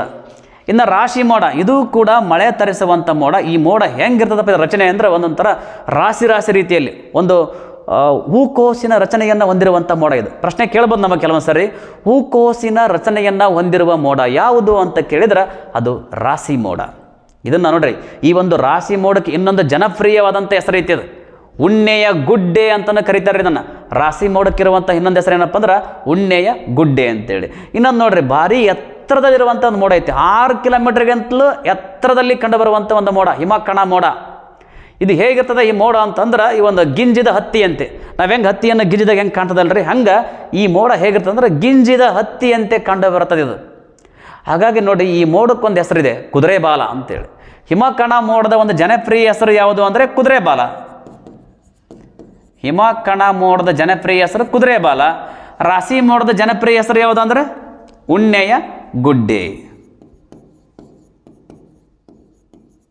ರಾಶಿ ಮೋಡದ್ದು ಉಣ್ಣೆ ಗುಡ್ಡೆ ಅಂತ ಕರಿತೀವಿ, ಹಿಮಕಣ ಮೋಡಕ್ಕೆ ಕುದುರೆ ಬಾಲ ಅಂತೇಳಿ ಕರಿತಾ ಇದ್ದೀವಿ. ಮತ್ತು ಹಿಮಕಣ ಮೋಡ ಐತಲ್ಲ, ಇದೊಂಥರ ಗುಂಗುರು ಕೂದಲಿನ ರಚನೆಯನ್ನು ಹೋಲ್ತದೆ. ನೋಡಿ, ಇದು ಕೂಡ ಭಾಳ ಇಂಪಾರ್ಟೆಂಟ್. ಗುಂಗುರು ಕೂದಲಿನ ರಚನೆಯನ್ನು ಹೋಲುವ ಮೋಡ ಯಾವುದು? ಹಿಮಕಣ ಮೋಡ. ಹೂಕೋಸಿನ ರಚನೆಯನ್ನು ಹೋಲುವ ಮೋಡ ಯಾವುದು? ರಾಶಿ ಮೋಡ. ತುಂತುರು ಮಳೆಯನ್ನು ಸೃಷ್ಟಿಸುವ ಮೋಡ ಯಾವುದು? ಪದರು ಮೋಡ. ಅತ್ಯಂತ ಕೆಳಮಟ್ಟದಲ್ಲಿರುವ ಮೋಡ ಯಾವುದು? ರಾಶಿ ವೃಷ್ಟಿ ಮೋಡ. ಅತ್ಯಧಿಕ ಮಳೆ ತರಿಸುವಂಥ ಒಂದು ಮೋಡ. ಎಸ್, ನಮಗೆ ಗೊತ್ತಾಯ್ತು. ಇದನ್ನು ನೀವು ಪ್ರಶ್ನೆ ಹೇಗಾದರೂ ಕೇಳಿ, ಅವರು ಪ್ರಶ್ನೆ ಅವರು ಎತ್ತರ ಕನ್ನಡವಾಗಿ ಜೋಡಿಸಿ ಅಂತ ಕೇಳಿದ್ರು ಸರಿಯಾಗಿ ಗೊತ್ತಿರ್ಬೇಕು ನಮಗೆ. ಎತ್ತರ ಕನ್ನಡವಾಗಿ ಮೇಲಿನಿಂದ ಜೋಡಿಸಿ, ಕೆಳಗಿನಿಂದ ಜೋಡಿಸಿ, ಈಗಲೂ ಈ ಥರನೂ ಕೂಡ ಪ್ರಶ್ನೆಗಳನ್ನು ಕೇಳ್ಬೋದು ನಮಗೆ. ಅದು ಸ್ವಲ್ಪ ಈ ಎತ್ತರ ಕನ್ನಡ ಕರೆಕ್ಟ್ ನಮಗೆ ತಿಳ್ಕೊಂಬಿಟ್ಟಿವಪ್ಪ ಅಂತಂದ್ರೆ ನಾವು ಮೋಡಗಳ ಬಗ್ಗೆ ಏದೇ ಪ್ರಶ್ನೆಗಳನ್ನು ಕೇಳಿ ಅತ್ಯಂತ ಸರಳವಾಗಿ ನಾವು ಉತ್ತರಗಳನ್ನು ಮಾಡ್ಬೋದು. ಸೊ ಈ ಒಂದು ಪ್ರಶ್ನೆ, ವಾಯುಮಂಡಲದಲ್ಲಿ ಅತ್ಯಂತ ಕೆಳಮಟ್ಟದಲ್ಲಿರುವ ಮೋಡ ಯಾವುದು ಅಂದರೆ ಅದು ರಾಶಿ ವೃಷ್ಟಿ ಮೋಡ. ಎಸ್, ಮುಂದಿನ ಪ್ರಶ್ನೆ ನೋಡೋಣ. ಮುಂದಿನ ಪ್ರಶ್ನೆ ಹೀಗಿದೆ, ವಾಯುಮಂಡಲದಲ್ಲಿ ಅತಿ ಹೆಚ್ಚು ಎತ್ತರದಲ್ಲಿರುವ ಮೋಡ. ಆಪ್ಷನ್ಗಳನ್ನು ನೋಡೋದೇ ಬೇಡ, ನಮಗೆ ಉತ್ತರ ಗೊತ್ತಿದೆ. ವಾಯುಮಂಡಲದಲ್ಲಿ ಅತಿ ಎತ್ತರದಲ್ಲಿ ಇರುವಂಥ ಒಂದು ಮೋಡ ಯಾವುದು ಅಂದ್ರೆ ಅದು ಹಿಮಕಣ ಮೋಡ. ಆಪ್ಷನ್ ಡಿ ಇದಕ್ಕೆ ಸರಿಯಾದಂತಹ ಉತ್ತರ. ನೆಕ್ಸ್ಟ್ ಮುಂದಿನ ಪ್ರಶ್ನೆ ನೋಡೋಣ. ಉಣ್ಣೆಯ ಗುಡ್ಡೆ ಎಂದು ಈ ವಿಧದ ಮೋಡಗಳನ್ನು ಕರೆಯುವರು. ಈಗಾಗಲೇ ತಿಳ್ಕೊಂಡಿದ್ದೀವಿ ಯಾವ ಮೋಡನ್ನು ಉಣ್ಣೆಯ ಗುಡ್ಡೆ ಅಂತ ಕರಿತೀವಿ ಅಂತಂದ್ರೆ ನಾವು ರಾಶಿ ಮೋಡಗಳನ್ನು ಉಣ್ಣೆಯ ಗುಡ್ಡೆ ಅಂತ ಕರಿತೀವಿ. ಮತ್ತು ಇದು ಹೂಕೋಸಿನ ರಚನೆಯನ್ನು ಹೊಂದಿರುವಂಥ ಮೋಡ. ಯಾವ ಮೋಡನ ಉಣ್ಣೆಯ ಗುಡ್ಡೆ ಅಂತ ಕರಿತಿದ್ದೀವಿ ಅಂದ್ರೆ ರಾಶಿ ಮೋಡವನ್ನು ಉಣ್ಣೆಯ ಗುಡ್ಡೆ ಅಂತೇಳಿ ಕರಿತಾ ಇದ್ದೀವಿ. ಸೊ ಮುಂದಿನ ಪ್ರಶ್ನೆಗೆ ಹೋಗಿಬಿಡೋಣ. ಸೊ ಮುಂದಿನ ಪ್ರಶ್ನೆ ಹೀಗಿದೆ, ಈ ಕೆಳಗಿನ ಯಾವ ಮೋಡದ ಜನಪ್ರಿಯ ಹೆಸರು ಕುದುರೆಬಾಲ ಎಂಬುದಾಗಿರುತ್ತದೆ? ನೋಡಿ, ಆಪ್ಷನ್ ಎ ಪದರು ಮೋಡ, ಆಪ್ಷನ್ ಬಿ ರಾಶಿ ಮೋಡ, ಆಪ್ಷನ್ ಸಿ ಹಿಮಕಣ ಮೋಡ, ಆಪ್ಷನ್ ಡಿ ರಾಶಿ ವೃಷ್ಟಿ ಮೋಡ. ನಮಗೆ ಉತ್ತರ ಆಲ್ರೆಡಿ ಗೊತ್ತಿದೆ. ಯಾವ ಮೋಡಕ್ಕೆ ನಾವು ಕುದುರೆಬಾಲ ಅಂತಕ್ಕಂಥ ಜನಪ್ರಿಯ ಹೆಸರನ್ನು ಕೊಟ್ಟಿದ್ದೇವೆ ಅಂತಂದ್ರೆ ಅದು ಯಾವುದು ಅಂದರೆ ಹಿಮಕಣ ಮೋಡ.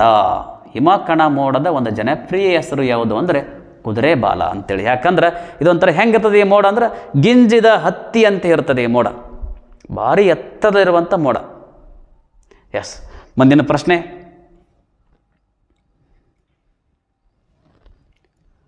ಭಾರತ ದೇಶವು ಉಷ್ಣಾಂಶದ ಯಾವ ವಲಯದಲ್ಲಿ ಕಂಡುಬರುತ್ತದೆ? ನೋಡಿ, ನಾವೀಗಾಗಲೇ ಉಷ್ಣಾಂಶದ 3 ವಲಯಗಳ ಬಗ್ಗೆ ತಿಳ್ಕೊಂಡಿದ್ದೀವಿ. ಸಮಭಾಜಕ ವೃತ್ತದಿಂದ ಉತ್ತರಕ್ಕೆ 23 ಡಿಗ್ರಿ, ದಕ್ಷಿಣಕ್ಕೆ 23 ಡಿಗ್ರಿ. ಇಲ್ಲಿ ಉಷ್ಣಾಂಶದ ವಲಯಗಳನ್ನು ತೋರಿಸುವಂಥ ಒಂದು ಚಿತ್ರ ಇದೆ. ಇಲ್ಲಿ ಸರಿಯಾಗಿ ಗಮನಿಸಿ. ಈ ಭೂಮಿಯ ಮಧ್ಯಭಾಗದಲ್ಲಿ ಒಂದು ಅಕ್ಷಾಂಶ ಹಾದು ಹೋಗೈತಿ, ಅದು ಸಮಭಾಜಕ ವೃತ್ತ. ಈ ಸಮಭಾಜಕ ವೃತ್ತದಿಂದ ಉತ್ತರಕ್ಕೆ 23 ಡಿಗ್ರಿ, ದಕ್ಷಿಣಕ್ಕೆ 23 ಡಿಗ್ರಿ. ಈ ಭಾಗವನ್ನು ನಾವು ಉಷ್ಣವಲಯ ಅಂತ ಕರಿತೀವಿ.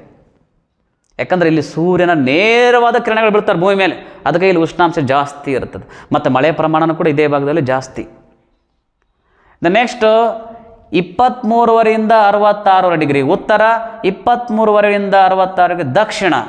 ಈ ಭಾಗದಲ್ಲಿ ಸೂರ್ಯನ ಸ್ವಲ್ಪ ಓರೆಯಾದ ಕಿರಣಗಳು ಬೀಳ್ತವೆ. ಹಾಗಾಗಿ ಇಲ್ಲಿ ಉಷ್ಣ ಮತ್ತು ಶೀತ ಎರಡು ಸಮ ಪ್ರಮಾಣದಲ್ಲಿ ಇರ್ತವೆ. ಅದಕ್ಕಾಗಿ ಇದನ್ನು ಸಮಶೀತೋಷ್ಣ ವಲಯ, ಟೆಂಪರೇಟ್ ಝೋನ್ ಅಂತ ಕರೀತಾರೆ. ಇನ್ನು 66ರಿಂದ ಉತ್ತರಕ್ಕೆ 90 ಡಿಗ್ರಿ, 66 ದಕ್ಷಿಣಕ್ಕೆ 90 ಡಿಗ್ರಿ. ಇಲ್ಲಿ ಸೂರ್ಯನ ಪೂರ್ತಿ ಓರೆಯಾದಂಥ ಕಿರಣಗಳು ಬೀಳ್ತವೆ. ಅದಕ್ಕೆ ಇದನ್ನು ಶೀತವಲಯ ಅಂತ ಕರೀತಾರೆ. ಉಷ್ಣಾಂಶ ಭಾಳ ಅಂದ್ರೆ ಭಾಳ ಕಡಿಮೆ ಇರ್ತದೆ ಇಲ್ಲಿ ಧ್ರುವ ಪ್ರದೇಶದಲ್ಲಿ. ಇದಕ್ಕೆ ಇದನ್ನು ಶೀತವಲಯ ಅಂತ ಕರೀತಾರೆ. ಇಲ್ಲಿ ಪ್ರಶ್ನೆ ಏನು ಕೇಳಿದ್ದಾರೆ ಅಂದ್ರೆ ನಮ್ಮ ಭಾರತ ಉಷ್ಣಾಂಶದ ಯಾವ ವಲಯದಲ್ಲಿ ಕಂಡುಬರುತ್ತದೆ? ನಮಗೆ ಸರಿಯಾಗಿ ಗೊತ್ತಿರಬೇಕು ನಮ್ಮ ಭಾರತ ಭೂಮಿಯ ಯಾವ ಭಾಗದಲ್ಲಿ ಕಂಡುಬರುತ್ತದೆ ಅಂತೇಳಿ. ನಮ್ಮ ಈ ಭೂಮಿಯ ಯಾವ ಭಾಗದಲ್ಲಿ ಭಾರತ ಕಂಡು ಬರ್ತದೆ ಅಂದ್ರೆ ಈ ಭೂಮಿಯನ್ನು ಪ್ರಮುಖವಾಗಿ 2 ಗೋಳಾರ್ಧಗಳನ್ನಾಗಿ ಮಾಡಲಾಗಿದೆ. ಉತ್ತರ ಗೋಳಾರ್ಧ, ದಕ್ಷಿಣ ಗೋಳಾರ್ಧ ಅಂತೇಳಿ. ಈ ಥರ ಇದನ್ನು ಡಿವೈಡ್ ಮಾಡಿರುವಂಥ ಒಂದು ಅಕ್ಷಾಂಶ ಯಾವುದಪ್ಪ ಅಂದರೆ ಈ ಸಮಭಾಜಕ ವೃತ್ತ. ಸಮಭಾಜಕ ವೃತ್ತ ಭೂಮಿನ 2 ಸಮಭಾಗ ಮಾಡ್ತದೆ. ಸಮಭಾಜಕ ವೃತ್ತದಿಂದ ಉತ್ತರಕ್ಕಿರೋದು ಉತ್ತರಾರ್ಧಗೋಳ, ದಕ್ಷಿಣಕ್ಕಿರೋದು ದಕ್ಷಿಣಾರ್ಧಗೋಳ. ನಮ್ಮ ಭೂಮಿಯ ಯಾವ ಭಾಗದಲ್ಲಿ ಕಂಡು ಬರ್ತದೆ ಅಂದ್ರೆ ಸಂಪೂರ್ಣವಾಗಿ ನಮ್ಮ ಭೂಮಿ ಕಂಡು ಬರೋದು ಉತ್ತರಾರ್ಧಗೋಳದಲ್ಲಿ. ನಮ್ಮ ಭಾರತ ಕಂಡು ಬರೋದು ಯಾವುದಪ್ಪ ಅಂದ್ರೆ ಉತ್ತರಾರ್ಧಗೋಳದಲ್ಲಿ ಕಂಡು ಬರುತ್ತೆ. ಮತ್ತು ಉತ್ತರಾರ್ಧಗೋಳದಲ್ಲಿ ಇದು ಯಾವ ಉಷ್ಣಾಂಶದ ವಲಯದಲ್ಲಿ ಕಂಡು ಬರ್ತದಪ್ಪ ಅಂತಂದ್ರೆ ಇದು ಇಲ್ಲಿ ಉಷ್ಣ ವಲಯದಲ್ಲಿ ಮತ್ತು ಸಮಶೀತೋಷ್ಣ ವಲಯ ಎರಡರಲ್ಲಿ ನಮ್ಮ ಭಾರತ ಹಂಚಿಕೆ ಆಗೈತೆ. ದಕ್ಷಿಣ ಭಾರತ ಉಷ್ಣ ವಲಯದಲ್ಲಿ ಕಂಡು ಬಂದರೆ ಉತ್ತರ ಭಾರತ ಸಮಶೀತೋಷ್ಣ ವಲಯದಲ್ಲಿ ಕಂಡು ಬರುತ್ತೆ. ಸೊ ಹಾಗಾಗಿ ನಮ್ಮ ಭಾರತ ಉಷ್ಣಾಂಶದ ಯಾವ ವಲಯದಲ್ಲಿ ಕಂಡು ಬರುತ್ತದೆ ಅಂತಂದ್ರೆ ಉಷ್ಣ ಮತ್ತು ಸಮಶೀತೋಷ್ಣ ವಲಯದಲ್ಲಿ ಕಂಡು ಬರುತ್ತದೆ. ಇದಕ್ಕೆ ಸರಿಯಾದ ಉತ್ತರ ಯಾವುದು ಅಂದರೆ ಉಷ್ಣ ಮತ್ತು ಸಮಶೀತೋಷ್ಣ ವಲಯ. ಎಸ್, ಮುಂದಿನ ಪ್ರಶ್ನೆ ನೋಡೋಣ. 49ನೇ ಪ್ರಶ್ನೆ ಹೇಗಿದೆ, ಭಾರತದಲ್ಲಿ ಅತಿ ಹೆಚ್ಚು ಮಳೆ ಬೀಳುವ ಪ್ರದೇಶ? ನೋಡ್ರಿ, ಆಪ್ಷನ್ ಹೀಗಿದವು. ಎ ಮೇಘಾಲಯ ರಾಜ್ಯದ Mawsynram, option B Cherrapunji, option C Agumbe, option D ರಾಜಸ್ಥಾನದ ರೋಹಿಲಿ. ನೋಡಿ, ಭಾರತದಲ್ಲಿ ಅತಿ ಹೆಚ್ಚು ಮಳೆ ಬೀಳುವ ಪ್ರದೇಶ ಯಾವುದು? ಇದಕ್ಕೆ ಸರಿಯಾದ ಉತ್ತರ ಯಾವುದು ಅಂದರೆ ಆಪ್ಷನ್ ಎ ಮೇಘಾಲಯದ ಮೌಸಿನ್ರಾಮ್. ನೋಡಿ, ಈ ಮೌಸಿನ್ರಾಮು ನಮ್ಮ ಭಾರತದಲ್ಲಿ ಅಷ್ಟೇ ಅಲ್ಲ, ಇಡೀ ಜಗತ್ತಿನಲ್ಲಿಯೇ ಅತಿ ಹೆಚ್ಚು ಮಳೆ ಸುರಿಸುವಂಥ ಒಂದು ಸ್ಥಳ ಇದು ಮೌಸಿನ್ ರಾಮ್. ಈ ಹಿಂದೆ ಮೌಸಿನ್ ರಾಮ್ಗಿಂತ ಹಿಂದೆ ಚಿರಾಪುಂಜಿ ಇತ್ತು.